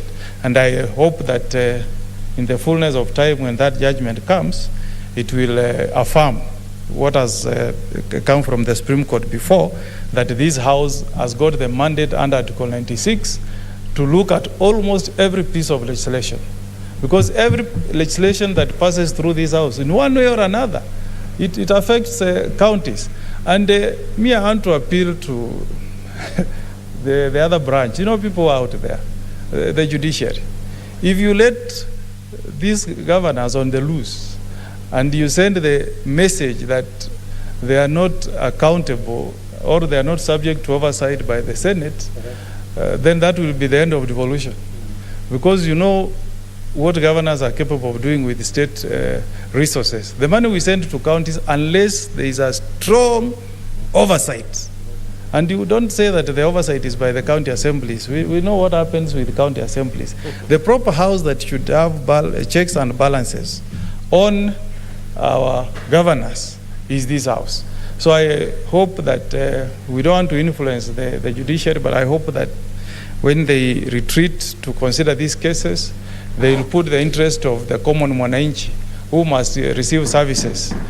When we fight very hard, Mr. Speaker, to send money to our counties, when this money goes to Nyamira, to Nandi, to Bungoma, it's the hope and wish of every senator that that money will go to offer services to the people, give them medicine, ensure there are good roads, give them water, etc. We don't want to create 47 billionaires through the money that we send to counties, but we want to see the lives of the people who have elected us, who have sent us to the Senate, having their lives transformed, so that the dream of devolution can become a reality. So I really want to thank Senator Kajwang for the good work you are doing.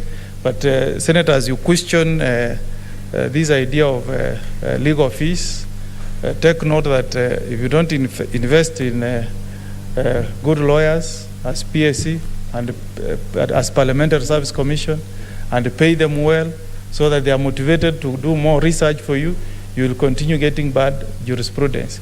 I think why some of these decisions go against us is because we are overloading. You know, there is one lady here, Mr. Speaker, called Mercy, and I hope Mercy Danje, and I hope when PSC retreats to handle promotions, it will be fair to this young girl. Mr. Speaker, you find that we have so many suits against the Senate, and everything is just thrown to Mercy Danje's way.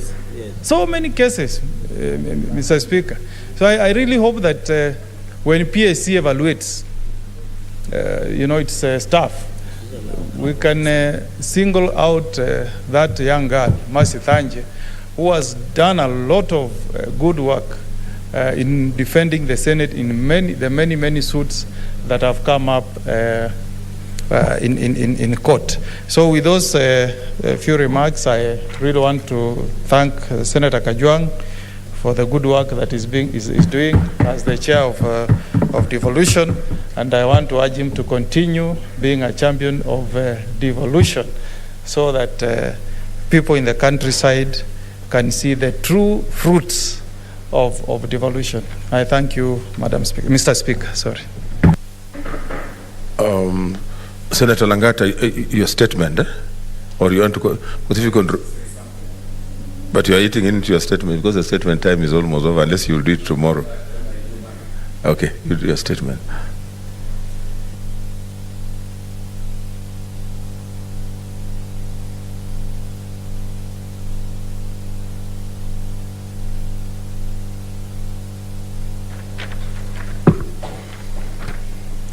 Okay, thank you, Mr. Speaker, sir.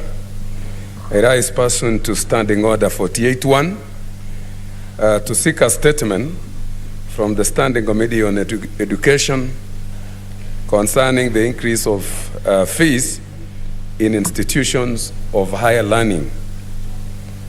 In the statement, Mr. Speaker, sir, the committee should first explain why public universities have been increasing their tuition and related fees for academic programs at random, thereby affecting students and more especially those who come from disadvantaged backgrounds, some of whom have already discontinued their studies. And we have also seen several strikes following the same, hence disrupting academic programs. Number two, the committee should explain the policy informing the criteria used by different universities to review tuition fees for various courses, stating how stakeholders are involved in the same process. Number three, Madam Speaker, the committee should also state the amount of government capitation vis-a-vis student enrollment dispersed to institutions of higher learning in the last 24 months. I would also like to request the committee to cause the Ministry of Higher Education to investigate the financial records of public universities to ascertain prudence in utilization of funds allocated to the universities in compliance with the law.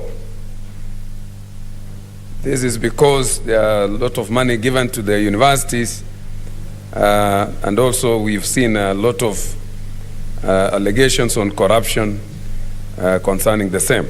Number 5, the committee should provide data of all the students who have dropped out of the institutions of higher learning due to the hikes in fees in the last 24 months, outlining measures in place to subsidize university education of these particular students. That is my statement, Madam Speaker, and I hope you can give me 1 minute to add something, to say something. When you give a statement normally, okay, thank you. You don't add, because it's going to be investigated on your behalf, unless you have a very critical thing you missed out. Yes. Yeah, okay? Yeah. I just wanted to add that the strikes in our universities as a result of these particular fees increments is alarming. Thank you. Thank you. I'll give 2 members to contribute, Senator Olekina Ledama and Senator Cherargei Samson. Were you on this one? You'll go second? Okay, Senator Cherargei first. I didn't know Senator Ledama can be this humble. Madam Speaker, I want to rise and support this statement by Senator Langat and say that the arbitrary increase of fees in our universities is a cause of alarm. As we are aware, most Kenyans and most parents, Madam Speaker, you having been a principal of a constituent college and also a lecturer in the university, appreciate the fact that most of the parents go through hard times, especially with hard economic times. So you can imagine if there is fee increment, it will always affect the accessibility to education. Madam Speaker, the cardinal rule and even the right of every Kenyan should make sure that higher education, access to education should always be affordable, should always be accessible. And in fact, I think it is this Senate that passed that every county must have a university across the nation. It was the intention to ensure that everybody within Kenya can access the higher learning education, Madam Speaker. So the increment of school fees has affected, Madam Speaker, because you know some of the students in our higher learning institutions also hustle through here and there. They do other jobs, others are professionals, others are civil servants who, despite heavy workload, they would really want to advance their education within, and you know many people have benefited through such structure, Madam Speaker. So I really want to say that the increment in fees will affect all of us, will affect parents, will affect many Kenyans who either work in private or public sector, who in the evening after 5, they take a few coins and access. Madam Speaker, I think the key issue here is that most of the, as I conclude, is most of the universities, Madam Speaker, are facing financial crisis. You saw the Auditor General has flagged out KU and University of Nairobi over 4.2 billion loss, Madam Speaker. And most of the universities, including Egerton, including Moi University, are on the red because of the debt that they owe to either debtors, Madam Speaker. So I think, Madam Speaker, the universities in this country, even as the Ministry of Higher Learning, should call for a consensus on how we can ensure that our university has not a debt riddle, they should also be innovative on how they can generate their own income in one way or another. They should even use other means to ensure, because you are seeing now most lecturers, most workers within the university are going on strike. I think I saw Egerton University are on strike. We have seen so many notices of strike by the institutions of higher learning, Madam Speaker. So I really want to plead that the Ministry of Higher Learning, apart from addressing this issue of arbitrary fees increment to our students, they must also relook at how universities can be sustainable. I know, Madam Speaker, when the issue of PSSP was restructured, Madam Speaker, is that it affected the income that used to come to universities. The fourth point, Madam Speaker, and this one we need to be careful, Madam Speaker, as I conclude, when the private universities were allowed to take the students under the regular program so that they can get a higher education's loan board, you find that billions and billions of shillings go to private universities. And it looks like there is a collusion between the Ministry of Education, COOPS, the Kenya Union of Placement of Students, are doing an unholy alliance or a satanic move by ensuring that most students, priority is given to private universities as opposed to public universities. So, Madam Speaker, when that money is being given to universities, Madam Speaker, you find most go to the private universities. Yet we have our very good university. Madam Speaker, you are a product of a public university. Dr. Langat is a product of a public university. All of us are product of public universities. Why should government not be careful so that let the public universities select their students first, then the private universities come second? But if you want to use to say anybody can take it, we know private universities will take advantage. So, Madam Speaker, I really want to say when that issue comes up, we must address on issues of placement to students across the country. I thank you, Madam Speaker. Thank you, Senator. Senator Lekina Ladama.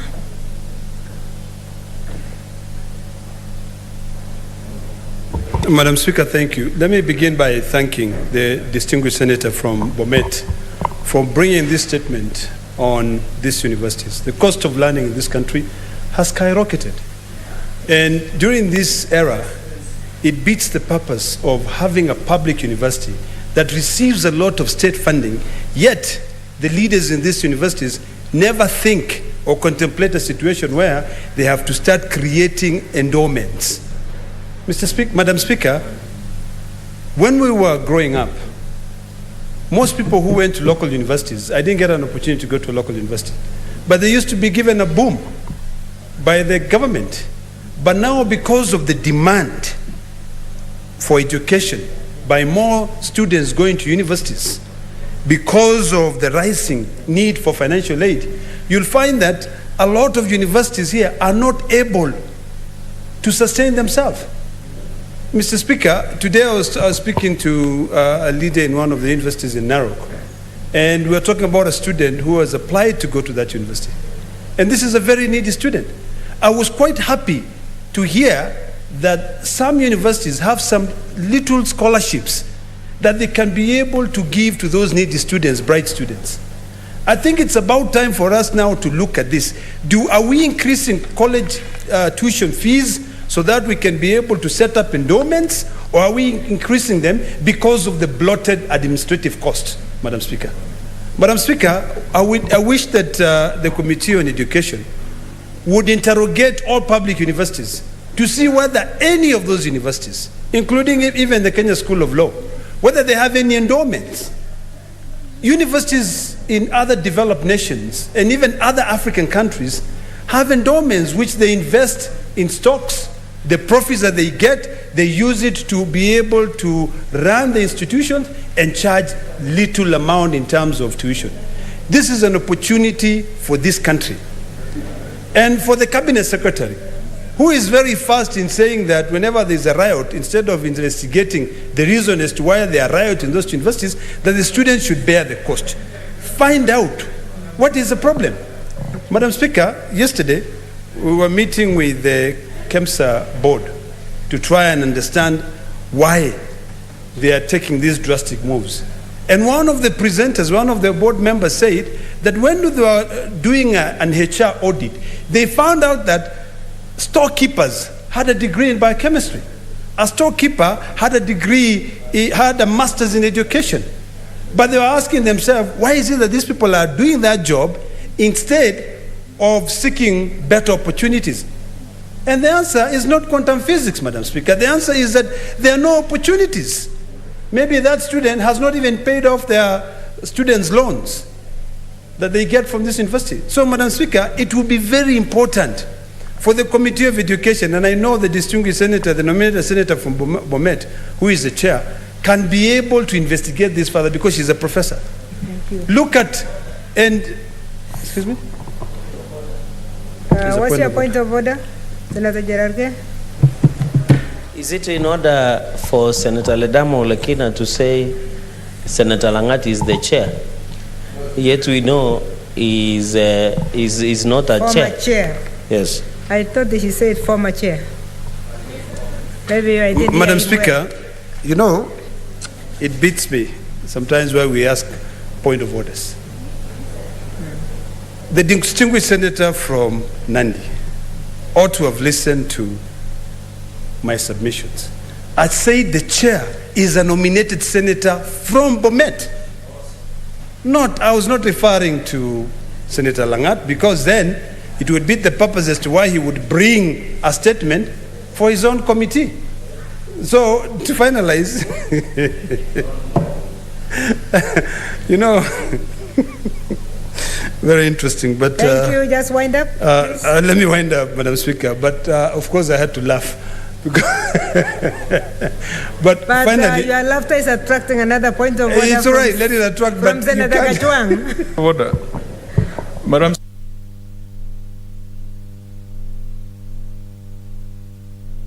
Could Senator Ledamo Lekina give directions on how that laughter shall be captured in the Hansard?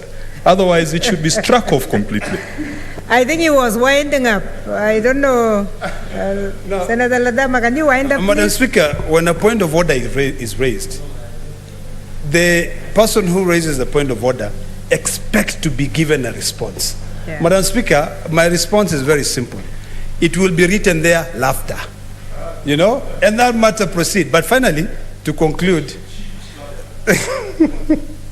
Madam Speaker, yes, I hope that the committee will go further and request a statement of all funds which are given by the Ministry of Education to all public universities.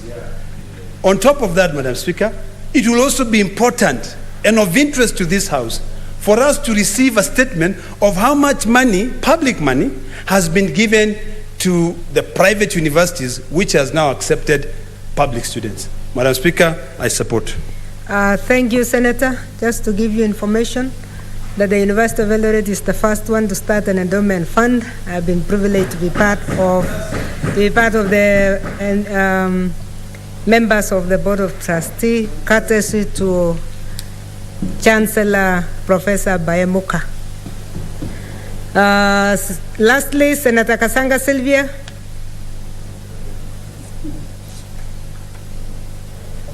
Thank you, Madam Speaker. Allow me to congratulate and thank Senator Dr. Langat for that statement. And as we deliberate, and as the Committee of Education is going to deliberate on the issue of raising school fees for students in the university, I think it would also be very prudent that we begin to look at the workings of these universities. It is true, like the other senators have said, the Auditor General has flagged quite a number of struggling universities, public universities. Some of them who are, we are proud to have been associated with. We went to school there. We are who we are because of those universities. And so they have to, tell us really what is happening. World over, Madam Speaker, universities are the ones that set the pace for economics, for development, for the future of young people. They are the ones who set the pace for research and development. And I'm wondering, and I keep asking myself, where are these endeavors? Where do we see these endeavors coming from our universities? Because if our universities really did what they're supposed to do in research and development, then they would be able to attract also a lot of funds that can help with their capitations, such that they're not just reliant on just the students' school fees, especially for those who are government sponsored. So I think, Senator Dr. Langat, as you engage with the Committee of Education, we are curious also to know what is going on in the insides of our universities. Why are they having all these financial challenges? What is the issue also with curriculum? We want to know, because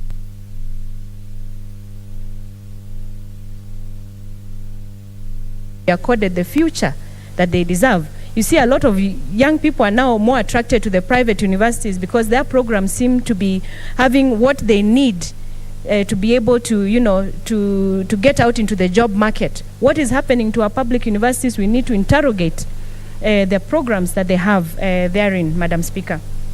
And I think one of the senators mentioned something about the private universities and the public universities and the allocation of students on COOPs. And I'm a bit privy to this, and I know what the private universities receive from government is in line with the number of students that they have been allocated to COOPs. And I think the spirit of the whole allocation of some students to private sector was not in a way to beat up the public or to compete with the public. I think it was a way of just according access of education, you know, to all our students, so they can get a feel also of what is in the private. And I think it's not a bad idea. It's something I think we need to celebrate and understand that it doesn't come from a bad place when it was initiated. And you know, now that the government has put a cap on the number of universities, because clearly we need to be looking more into the TVET, you know, tertiary education, as opposed to just graduate. We need to be looking at the TVET and expanding our TVET education as well, so that we can get more skilled workforce out there, Madam Speaker. So thank you very much, Senator Dr. Langat, for this, and we look forward to see the deliberations of the committee on what they come up with. Thank you. Thank you, Senator Kasanga. The next statement is pursuant to Standing Order 51-1B. Chairperson, Standing Committee on Agriculture and Livestock.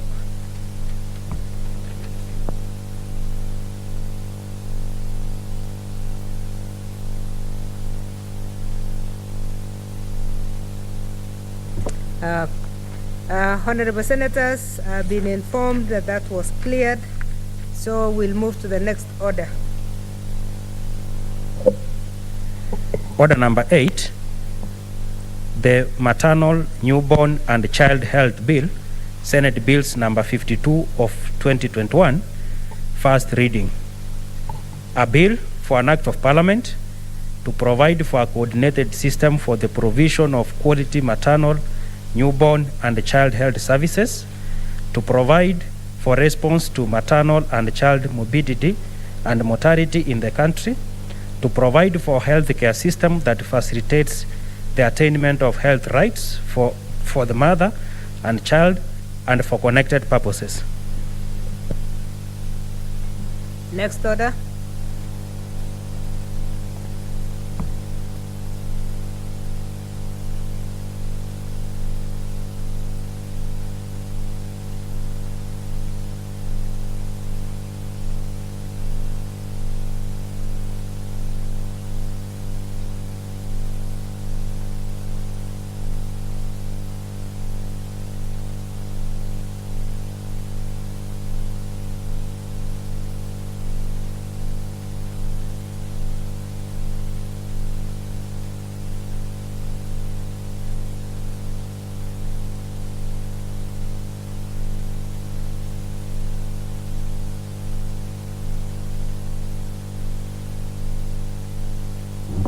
Honorable Senators,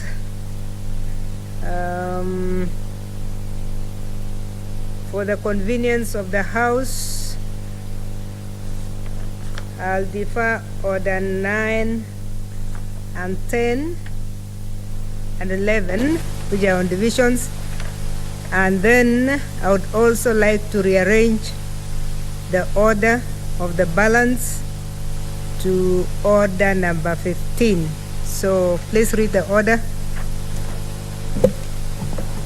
Order number 15, the County Government's Amendment Bill, Senate Bills number 38 of 2021, Second reading.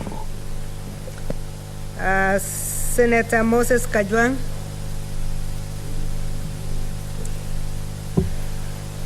Madam Speaker, I beg to move that the County Government's Amendment Bill, Senate Bill number 38 of 2021, be now read a second time.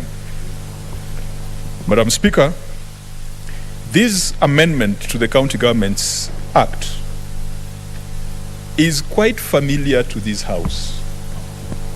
In the last Parliament, this House came up with a Section 91A to the County Governments Act and established the County Development Board. Madam Speaker, the County Development Board has been referred to as the Sang Board, or the bill that gave effect to it was brought by Senator Sang, who was a very vibrant member of this House, and whose vibrancy has been inherited and added upon by Senator Cherargei, who also comes from the county of Nandi. When the county development boards were established, and indeed when the president signed the bill, the amendment, and made it law, the Council of Governors rushed to court, saying that the county development boards were unconstitutional. As a result, Section 91A of the County Governments Act was struck out and was declared unconstitutional. The result is the role of the Senate is to represent the counties, to represent their interests and their governments. And yet we do not have a forum for a senator to understand and to discuss with the county government what their interests are.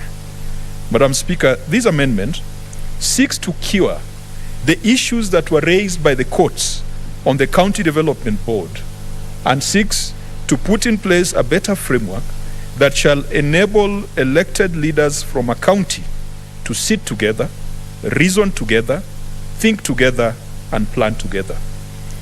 But before I get into details on how that would be effected, there are also two other objectives that we have on this amendment.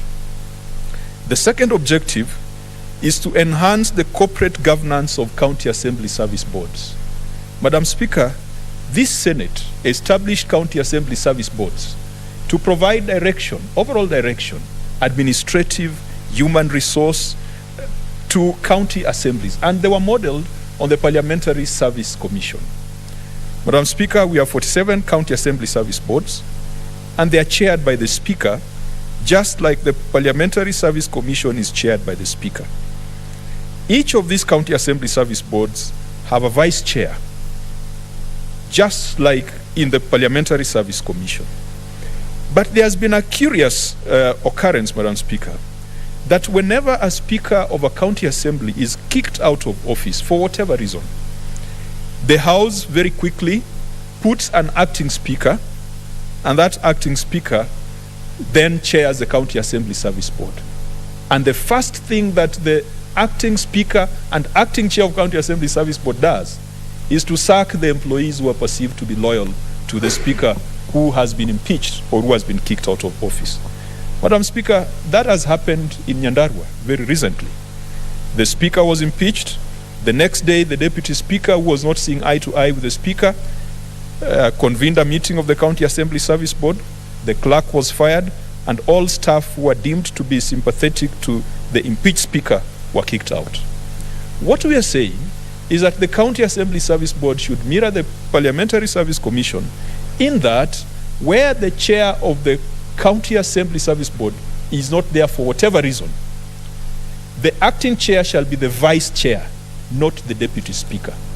Madam Speaker, it would be quite ridiculous if we said that in the absence of Speaker Muturi, my friend Moses Cheboi should chair the Parliamentary Service Commission. It should be the vice chair. And that lacuna has been there in the law, and some county assemblies have abused it. And Madam Speaker, this is a legislative amendment that found a lot of favor with the County Assemblies Forum because they thought that that gap has been exploited for the wrong reasons in the past. Beside enhancing corporate governance of County Assembly Service Boards, the third objective of this amendment is to mandate county governments to submit an annual performance report to the Senate. Madam Speaker, the annual performance report is not a new creation. It is there in section 47 of the County Governments Act. It is just that the Act was so loose because it said that the executive shall submit the annual performance report to the Assembly. There were no timelines, and there was no prescription on action to be taken. Madam Speaker, the annual performance report must be seen to be as important as a financial performance report. Right now, every county government does a financial report, which then is looked at by the Auditor General, and a report comes to the Senate and the County Assembly. It only looks at the financial perspective. What about the other perspectives like the human resource? What about other perspectives like the stakeholders in the county, like projects, like the overall county integrated development plan? Madam Speaker, if the county governments are required to submit annual performance reports within 3 months of the closure of a financial year, just the same way they do with the financial reports, these reports would then be laid before the County Assembly and the Senate. That means that a senator for Narok, instead of looking at a report that says how procurement was done, how many pencils and envelopes were bought, is also looking at another report that tells him what was a performance objective, what was a performance target, and to what extent has that been achieved.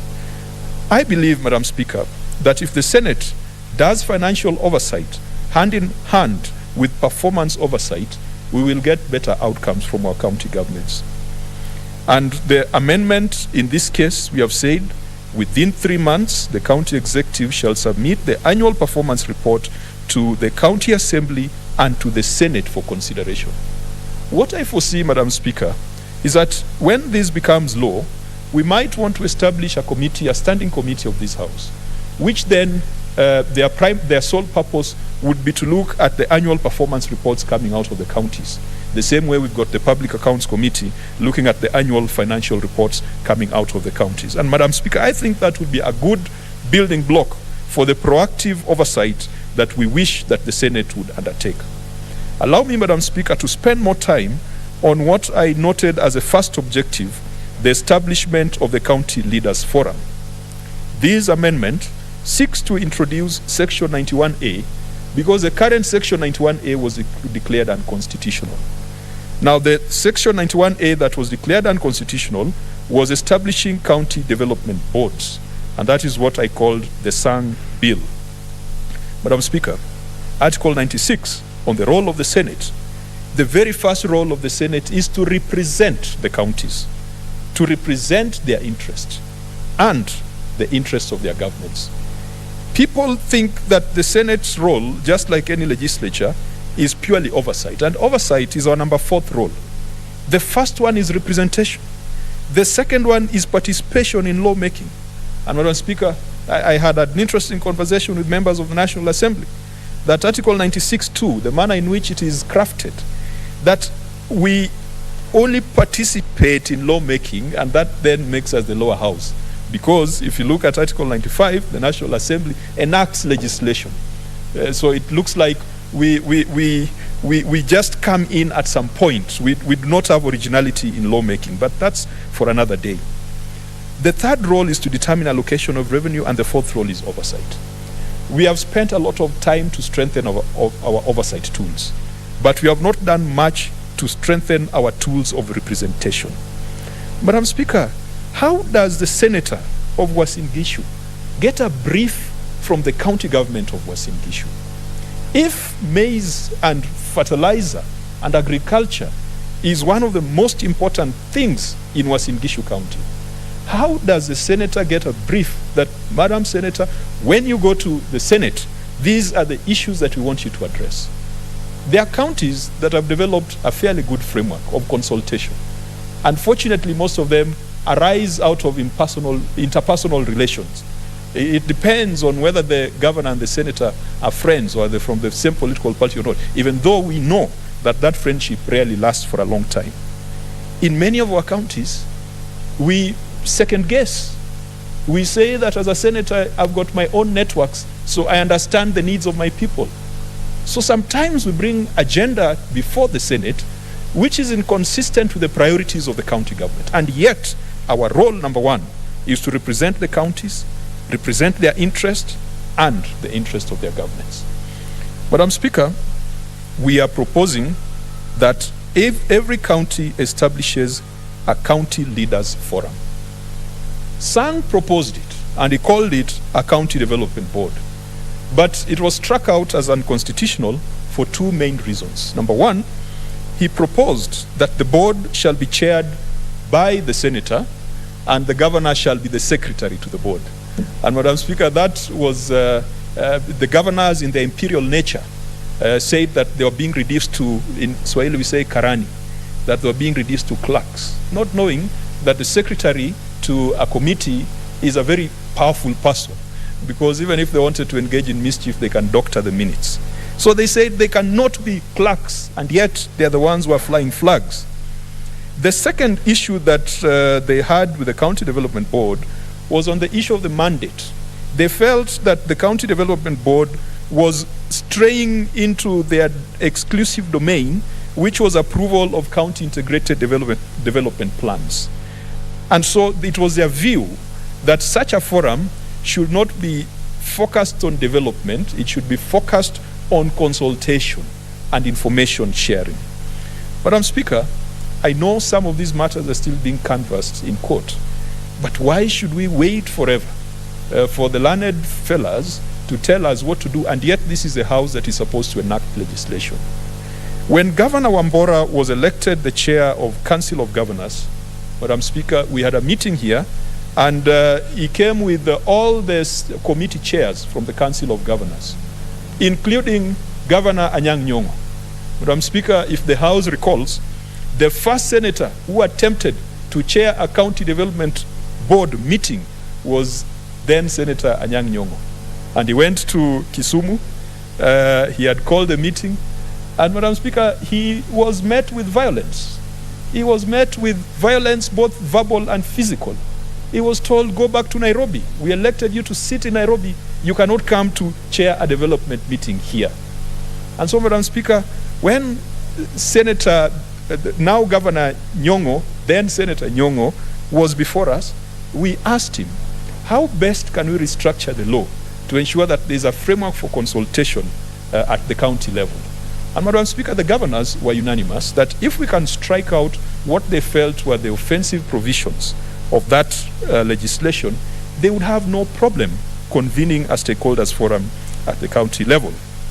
They cited the issue of the leadership of the board as well as the issue of the agenda of the board, and we have attempted to address that. Madam Speaker, we are proposing that the County Leaders Forum shall comprise of the governor, who shall be the chair, not the clerk. The governor shall be the chair. The senator shall be the vice chair. And Madam Speaker, when we are coming up with this amendment, there was a lot of thinking, should we make the governor and senator co-chairs? But that invites a lot of problems, Madam Speaker. If you put two people who are elected separately at the same level, you might never be able to convene a meeting. So I want to convince the House that even with the governor as a chair and the senator as a vice chair, we would still be able to achieve the objectives we want of ensuring that we have got a framework for consultation. The County Leaders Forum shall also have all members of National Assembly from the county, including the women representative. It shall have from the County Assembly the Speaker and the leadership of the Assembly.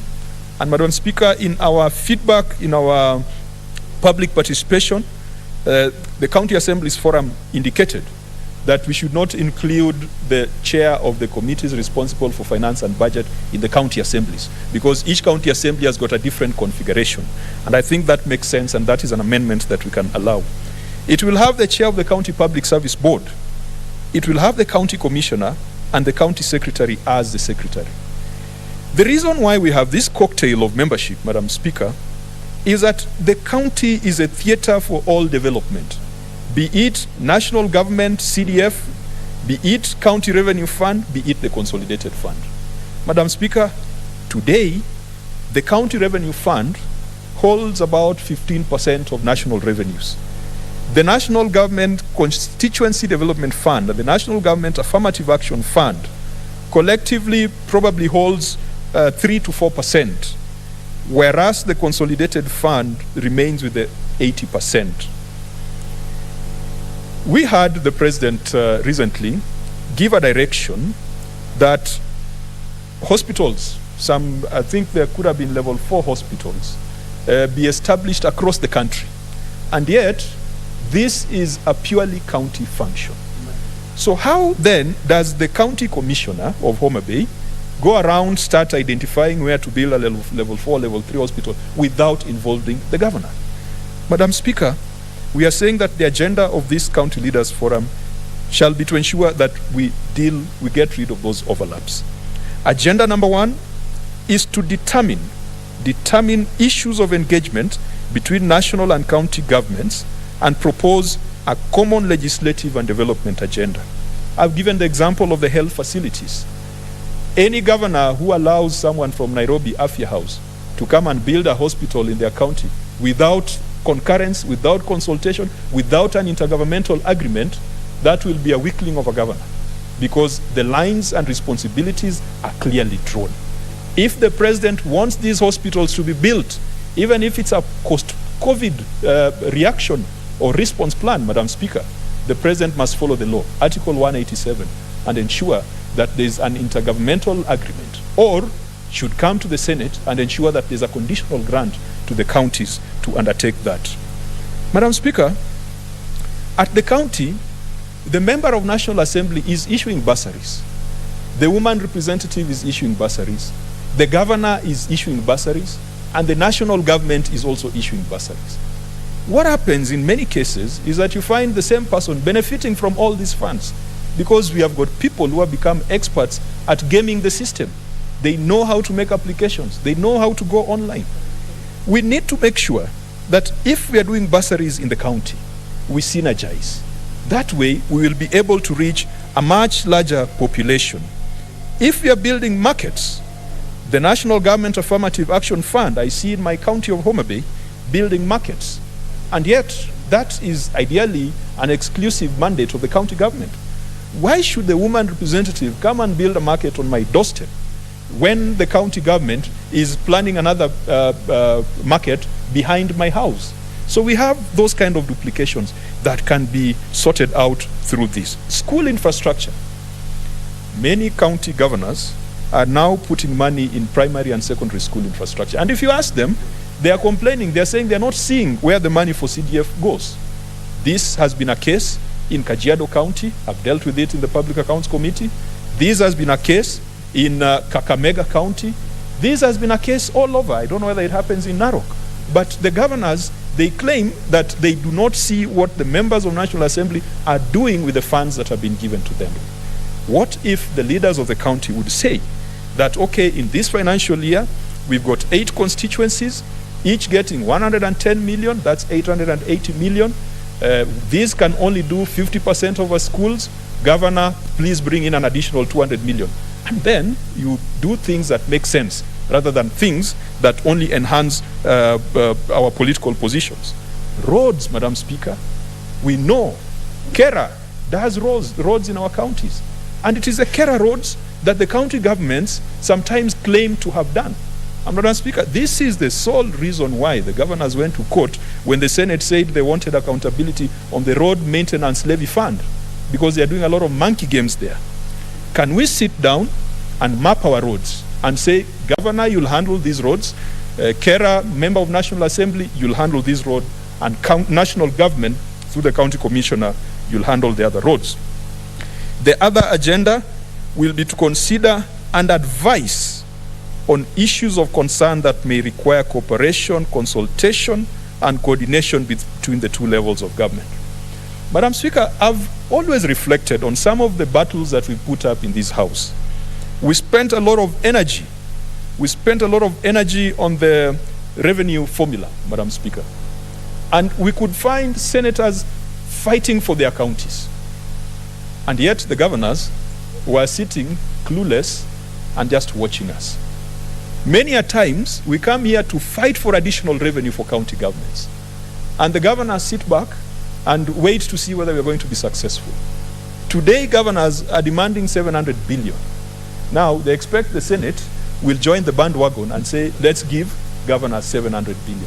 Without consulting us. They go to IBEC, they make those demands, then they come and expect that senators are robots that are just going to support 700 billion. This then becomes the forum for a senator to get a brief from their governor, so that by the time we come here, we all have the same view. Madam Speaker, I wish the senator for Nyamira was here. He's still here, I think he's still around. Nyamira County deserves a proper county headquarters. When we gave money as a conditional grant to Tharaka Nithi, to Isiolo, to Lamu, and a few other counties, Nyamira was in the Class B, the second tier counties that were supposed to benefit from an allocation for county headquarters. That has not happened. Senator Umogeni has been pushing this agenda solely. He does not seem to have the backing of his county government. Why? Because the county government prefers to build that county headquarters themselves. That way, there is a better margin for something to go into the pocket. Those senators, and I do recall back then, the senator for Tharaka Nithi, Professor Kindiki, made a very spirited fight to ensure that their counties got county headquarters. Today, when you go to oversight the buildings and the progress, you are told you are being slapped with a court order telling you that it is not Senate's business to oversight conditional grants. And yet, we are the ones who fought for allocation of those funds. That is really shameful, and it's really, shifting of goalposts, because when the counties need money, they need the Senate. And when the Senate requires an answer on how the money has been utilized, they run to court to get court orders. Madam Speaker, the marginalization policy, and I'm glad I'm seeing the senator for Samburu is here. When we arrived at the marginalization policy that we have, which Senator for Nairobi disagrees with, and he has all the right to disagree with it. But did he sit with Governor Sonko? Did Governor Sonko conceptualize and understand that this marginalization policy is not taking care of pockets of marginalization within Nairobi? Probably not. Probably it was beyond his pay grade. But we expect a situation where, when we are talking of a marginalization policy or an equalization policy and equalization fund, when we stand here, we are speaking on the authority of our county governments. Because, curiously, our mandate number one is to represent the counties. I think we have said that the counties are made up of people, so we have extended and said 0.1 represent the people and then 1 represent the counties. But in truth, what the Constitution says is we represent counties. If we represented the people in the counties, then there would be a constitutional provision for us to every day go under the trees and sit with the people in the counties to get their views. But we represent the counties. This is a forum for which we will be talking to the counties and will be understanding what they're doing. Transfer of functions, Madam Speaker, is another example. You cannot spring a surprise on the people of Nairobi that you want to transfer functions from an elected governor to the national government without involving the elected representatives in that county. It was shameful. I know Senator Sakaja told me that he was consulted in private, informally. Even though in private he also says he's the one who recommended the drink that the governor should have been given to enable him sign the deed of transfer. but that was all informal. But it came as a surprise. What kind of leader are you? You are an elected member of parliament in Nairobi, and it surprises you also, just like it surprises everybody. Things like those should be discussed in that forum. The third agenda is to consider the views of the county government on the budget policy statement. And Madam Speaker, it is at the budget policy statement that what goes to counties and what remains at the national level is proposed. We come here and make very grand proposals on the budget policy statement. We say, I remember last time we were fighting very hard, saying that the road maintenance levy fund should remain as a conditional grant. It should not be commingled with equitable share. It was a lonely fight. We said that the conditional grant to level 5 hospitals should not be discontinued because some counties had already made plans to utilize those funds to upgrade their infrastructure and health systems. But then we were alone. We didn't get that brief from our governors. We were using our own intuition, Madam Speaker. We were using our own concern. So when the BPS comes, and we have proposals such as those, that certain conditional grants be converted into equitable share, the senators coming from those respective regions must understand the rationale. And credit to Governor of Kisii, Governor Ongwae. He is the only governor who attempted to lobby the senators to reject that proposal, which had originated from the BPS, that funding for level 5 hospitals be stopped and made a conditional grant. Because in the Nyanza region, Madam Speaker, Kisii is emerging as the leader when it comes to health service provision. And it is because of that allocation that was coming, which has now been discontinued. The amendment also says that the forum shall consider the views of county governments on the formula for revenue allocation. We said the formula was unfair, but our governors decided to bury their heads in the sand. And that's why it took so long, because when you asked them, the Council of Governors, they were gainers and losers, so they did not want to take a position. By the time I come and take a position here on behalf of the people of Homa Bay, that position must be consistent with the interpretation that my governor has. The forum shall also consider the views of the county government on the division of revenue and county allocation of revenue before enactment and on proposed withdrawals from the equalization fund. Madam Speaker, that agenda is not developmental. It does not offend what the High Court said. That agenda is consultative, Madam Speaker. We are consulting, we are harmonizing, we are making sure that what the national government is doing in our counties, what the county government is doing, and what the MPs who are holding funds representing the national government, whatever they are doing is harmonized so that we do not have unnecessary wastage and unnecessary duplication. Madam Speaker, there would be practical challenges. Number one, how do you get a quorum? What if the governor decides to invite only those MPs whom he likes and the governors who come from his political party? So we have put a provision saying that the forum is properly constituted when the governor, the senator, and at least 1/3 of the members of National Assembly are present. Madam Speaker, you cannot make the quorum 100%. You cannot just say 30%. But you need to make sure that at least the 3 constituencies, that is the governor, the Senate, the National Assembly, and probably the county commissioner are seated. Then you can have a threshold for you to have your meetings. The other practical concern is how frequent should the meetings be? If you look at the agenda, you've got things like BPS, DORA, and CARA, which are annual in nature. That means that at a very minimum, this forum must meet twice, because these BPS, CARA, DORA come at different frequencies. Again, another problem is how do you take care of administrative expenses? That was something else the governors contested in court, saying that there is no reason, there is no way they are going to take care of the tea and water of a senator, because the tea and water of a senator is taken care of by the Parliamentary Service Commission. You know, Madam, some of these things, your heart bleeds when you think about devolution and what the intention was. It was not supposed to be competition between the people and their representatives. It was supposed to be people working together.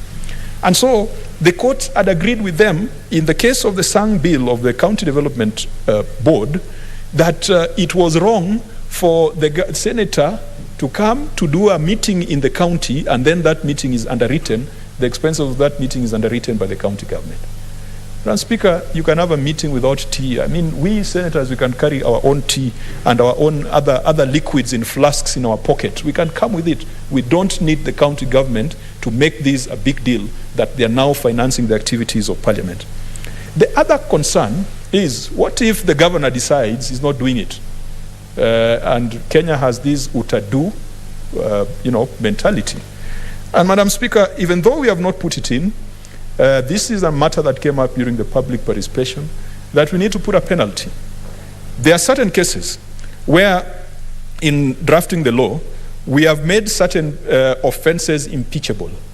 For example, under the Parliamentary Powers and Privileges Act, if a governor or person summoned is taken to court and upon conviction is found to have violated the provisions of that act, there's a financial aspect that would be fined, but it goes further to say that that conviction shall form grounds for removal from office. Madam Speaker, a governor who refuses to call other leaders to a consultative forum at least once every year, upon conviction, should find themselves impeachable. Again, I'd said, Madam Speaker, that we want the annual performance reports to come to the Senate. There are questions on how then do you process the annual performance report. And Madam Speaker, this should not be a big deal because the annual financial report is already being processed by the relevant committees of this House. And this could be the mandate of a select committee, or it could be the mandate of established committees. But it is important that we just don't count the coins from the counties. We look at impact. That is when we'll start doing value for money oversight and value for money representation. We'll be focusing more on performance. We'll be focusing more on objectives and the outcomes of the targets that have been put to achieve those objectives, rather than whether someone got a qualified or unqualified opinion. Madam Speaker, I wish to beg that the House considers this amendment so that we can have a structured way for the Senate and for the National Assembly and for the county governments to consult and to harmonize and to synergize and to reduce wastage and to reduce the duplication that currently exists. I want to beg the House to consider and approve this amendment so that we can stabilize our county assemblies and our county assembly service boards. I want to beg the House to consider and approve this House so that we expand the scope of our oversight from just financial to performance and functional issues. Madam Speaker, I beg to move and request Senator Sylvia Kasanga to second. Thank you, Senator. Senator Kasanga. Thank you, Madam Speaker. Allow me to congratulate Senator Kajwang for these amendments. I say these are the sort of amendments we must celebrate because they indeed look towards strengthening devolution.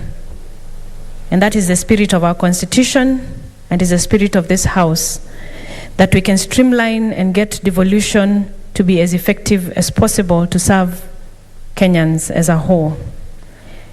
Madam Speaker, this is a sort of amendment I wish had come like in the first month of when we constituted this House, because really these amendments are worth celebrating. And I know it's a second attempt. And you can see that Senator Kajwang is trying very much to remedy the issues that, the judiciary raised in the first instance when they declared that the establishment of the County Leaders Forum had been not constitutional. Madam Speaker, as I speak to these amendments, we've really seen the challenges that this House has had when it comes to oversight. And just, having our mandate being effective and efficient. And I believe these amendments can really work towards making our work much easier.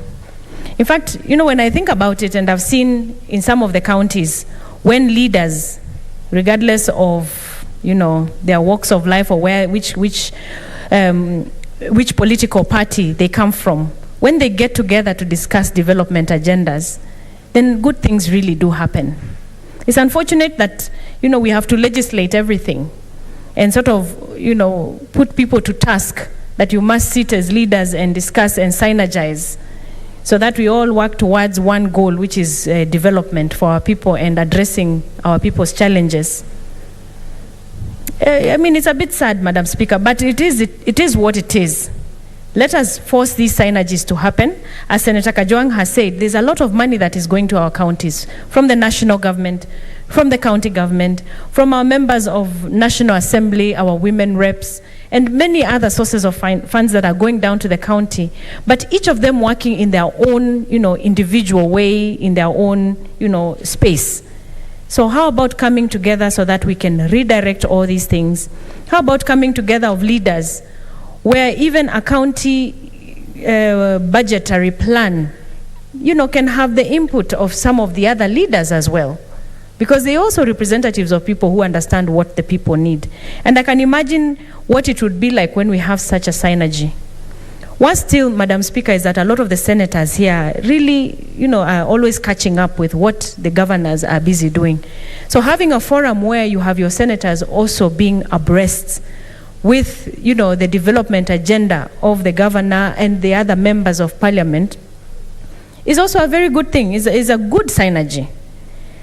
Then, Madam Speaker, we must celebrate, the proposal to submit the annual performance report to Senate. And of course, this is the only place it can be brought, being that the Senate is the one that is mandated to oversight counties. This annual performance report, would go a long way to helping set the pace, set the standards, set the targets, set expectations, have something that we can measure ourselves as a people on how we are moving forward and how we are moving our counties forward.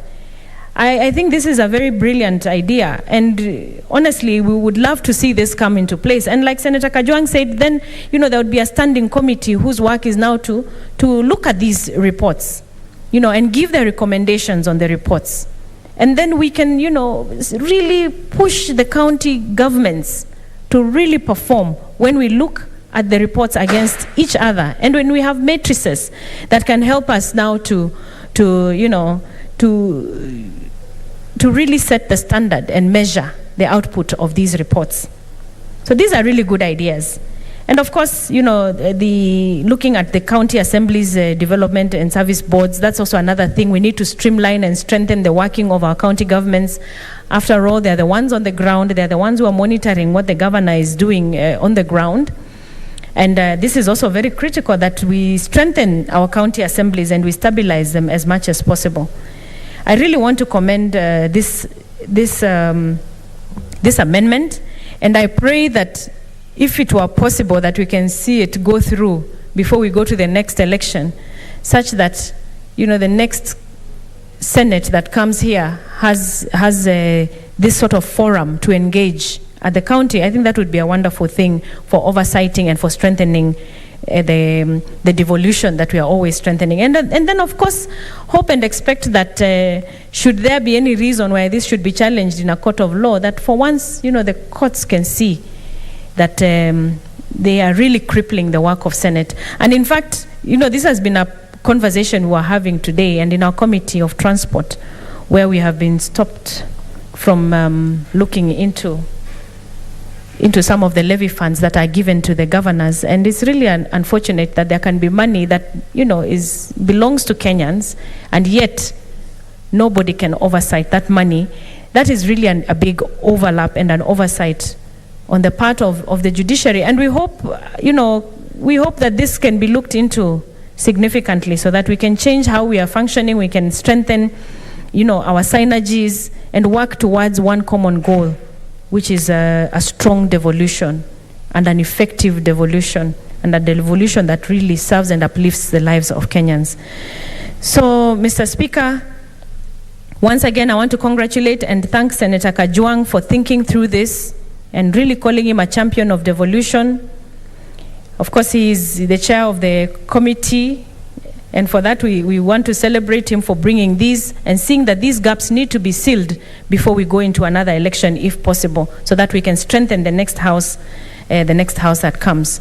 So I want to say that I support this and I second. Thank you, Mr. Speaker.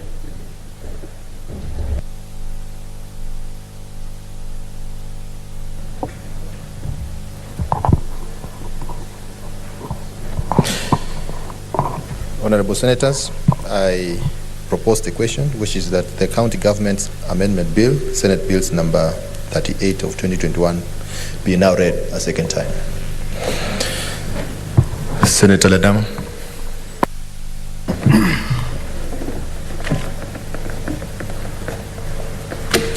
Mr. Speaker, I thank you. I rise to support these amendments to the County Governments Act. Mr. Speaker, from the onset, let me congratulate once again the distinguished senator from Homa Bay for having really thought out of these amendments, which really brings some sense into the development of these counties. Mr. Speaker, the biggest challenge we have now is the fight of supremacy between the governors and the senators. Our job, Mr. Speaker, is very simple, is defined clearly under Article 96 of the Constitution, is to represent the interest of the counties and their government. Mr. Speaker, it beats logic as to why we should spend sleepless nights here, have 11 votes for more money to go to counties, yet the Senate cannot play a role in determining on how that money should be spent. Let me thank the governor of Nandi for attempting to be able to introduce these amendments to the County Governments Act when he was a senator, because he thought clearly on the role that the Senate should play in terms of ensuring that there is logic in terms when it comes to development of the County Integrated Development Plan, the annual development plan, so that when counties are developing, this issue of inequality can become a thing of the past. Because it doesn't make sense as to why, and I agree entirely with Senator Kajwang, as to why CDF should give bursaries, governors should give bursaries, and at the same time, you find that schools, which are supposed to be developed by CDF, are also being developed by the county governments, which is actually an illegality. I think these forums which are being proposed and these amendments which are being proposed are very important to ensure development and some form of equity in all these counties. Mr. Speaker, if you go to, let's say, the county of Samburu and the county of Narok, you will find that the county government spend more money trying to develop the infrastructure of schools. At the same time, the MPs are bringing in money to buy buses. The county government gives bursaries. The MPs also give bursaries. And when people are very clever, they end up doing what? Getting double the money. But the question to ask is this: how are we able to determine the needy students or the areas which requires a lot of support? There's really no reason as to why we should all be fighting for more money to go to counties. And like Senator Kajwang said, governors are now seeking for an additional 70 billion. But our role become just people who fight, use our brain here to find logic as to why money should go to counties. But when the money gets to counties, we don't want to see any logic being brought by the senators. Let them go there, they'll be able to question us when they want. And even when it comes to questioning and asking and trying to oversight on this, there are hurdles, there are court battles on the issue of oversight. People interpret the Constitution the way they want. I believe when we all have the same interest, and this goes back to Article 96 of the Constitution. My role here as a senator is to defend the interest of my county of Narok and its government. So I want more money to go, but I also want accountability. I also want us to be practical. Narok County sits in a vast land of almost 18,000 square kilometers. I want to make sure that the children in Loita are getting services both from the national government and from the county government. I want to make sure that the children in Kilgoris are getting services. If it is electricity, which is really a function of the national government, and mostly MPs have that mandate where they go and sit down with REA and they are given allocations. There's no reason as to why the county government should be pushing to send electricity there. We all sit down together. Two heads are better than one. In fact, Mr. Speaker, in Masai, we have a saying that says, there's no way that one brain can be able to determine everything. When you now look at Article 179 of the Constitution, which vests the executive authority in an executive committee, which is the county governor, the deputy governor, and 10 CCs who are not MCAs. This is all from the governor's side. It is the governor who determines who can dance to his tune, so I will put him to become a CC of this area. If they now sit down and say, let us develop our CIDP, and from this CIDP, let us take an annual development plan. What tells you that development or that decision will be one that will consider every part of the county? Or what tells you that idea will be one which will be inclusive and guarantees that when we're here fighting for the interest of the county in its entirety, the county governors will also be doing the same, or the executive committee will be doing the same. The amendment into section 47 of the County Governments Act, in terms of submitting of an annual performance report, is one which currently does not have timelines. And it says, submit it to the county assembly. I would like to beseech and request Senator Kajwang to further amend that, because when he was submitting here, he indicated that he would want the county governor to submit the report concurrently to their assembly and to the Senate. Mr. Speaker, I see a problem there. And the problem that I see there is premised on what has been happening now when it comes to us trying to question conditional grants. We know very well, Mr. Speaker, that the Senate doesn't oversight on ONSO's revenue. If this annual performance report is a commingle of funds both from the national government and the ONSO's revenue, will there not be questions or will there not be issues when it comes to the Senate oversighting or the Senate looking at that report? My appeal to Senator Kajwang and his committee is to further amend this section 47 of the County Governments Act and require that within 3 months, or they set up and say we will submit an annual performance report. So within 3 months, after that annual has gone, if we had said that the county assembly has allocated about 3 million shillings to be used to build an abattoir in Narosora, in Narok County, we don't want a situation whereby after there is no timeline as to when we can be told that was actually done. So I would want them to amend that section further to require that this annual performance report is submitted to the assembly first. The assembly become the first point of oversight. They examine that report because they are the ones who passed the budget. Look at it and say the governor has reported that within 3 months, or the report on the annual performance contract is in a report, they said, we built this. Let them go check, and after that, let the county assembly come up with a report and submit it to the Senate. And the reason why I'm arguing like that, Mr. Speaker, is because we know that the county assembly cannot question the governor. In fact, the county assembly will go as far as questioning the CCs of each department, but they will never question the governor.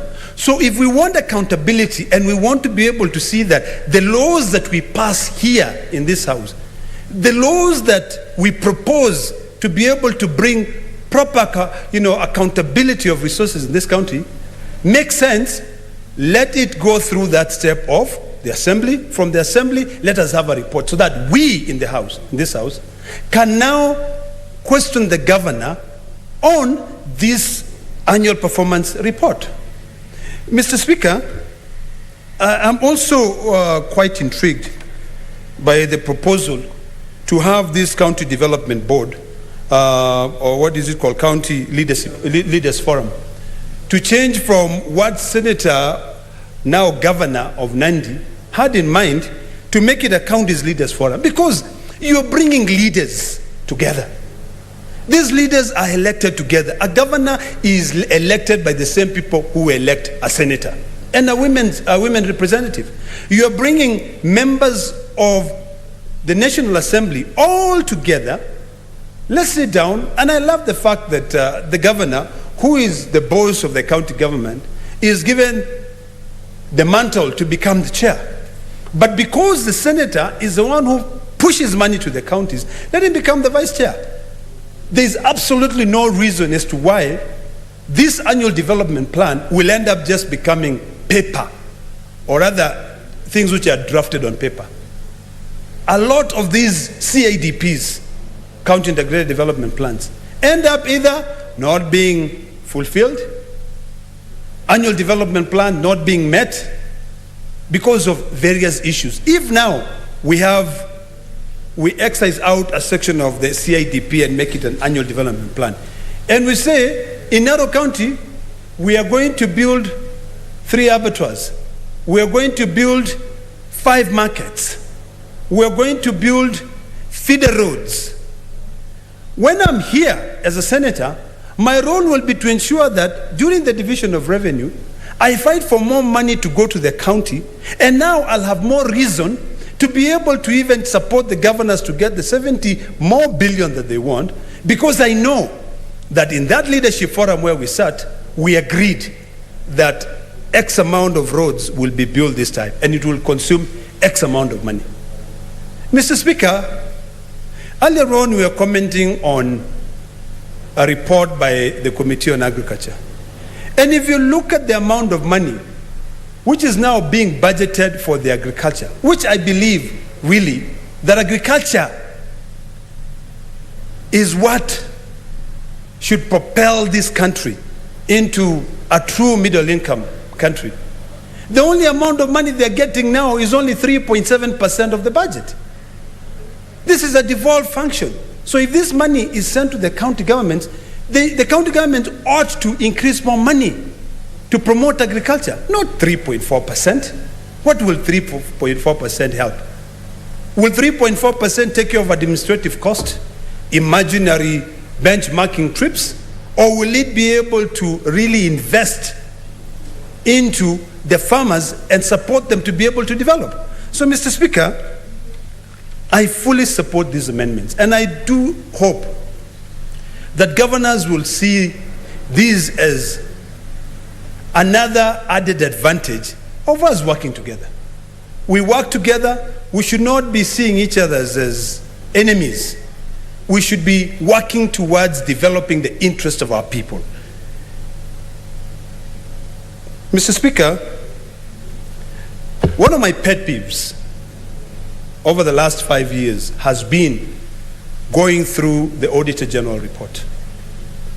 I support the amendment being brought, not to be looking mostly on what kind of opinion you get when the auditor come in and audit, because the kind of opinion you get right now is based on your documentation.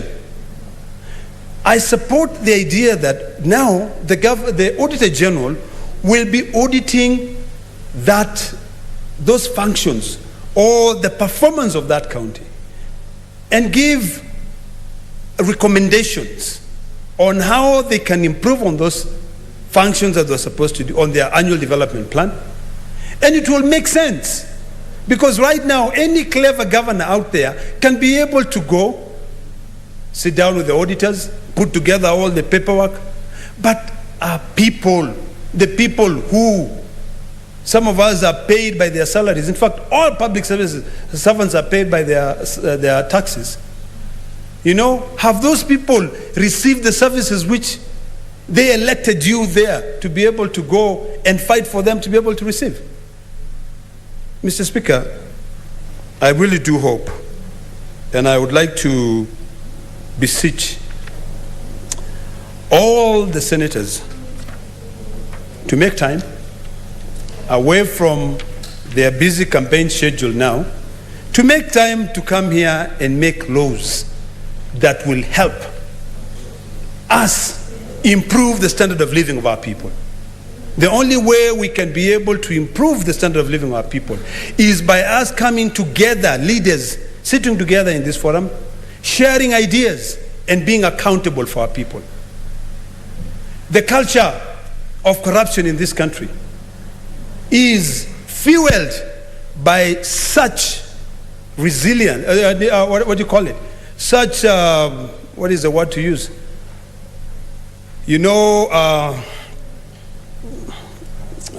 Sometimes when I speak with a lot of, I speak Masai, you'll translate. I mean, when you're trying to refuse, what is the word to use? I'll remember it. But I think let me summarize it by saying this. The culture of corruption is mostly fueled by this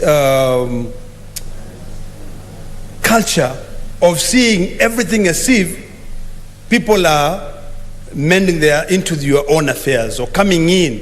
So you're trying to resist change. In fact, that's the word, resisting. The culture of corruption is fueled by resistance to change and being accommodative to more thinks, or rather a bigger think tank. This amendment to this act is actually creating a think tank to be able to help propel development in our counties. I support, Mr. Speaker. Senator.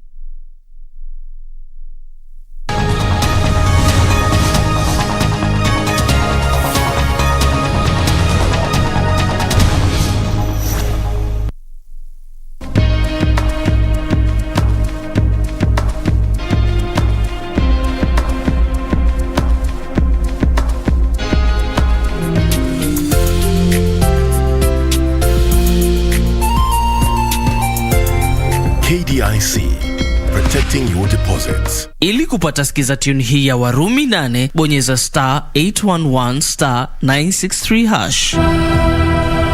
Nina hakika kwamba hakuna kinachoweza kukutenga na upendo wa Mwenyezi Mungu. Si kifo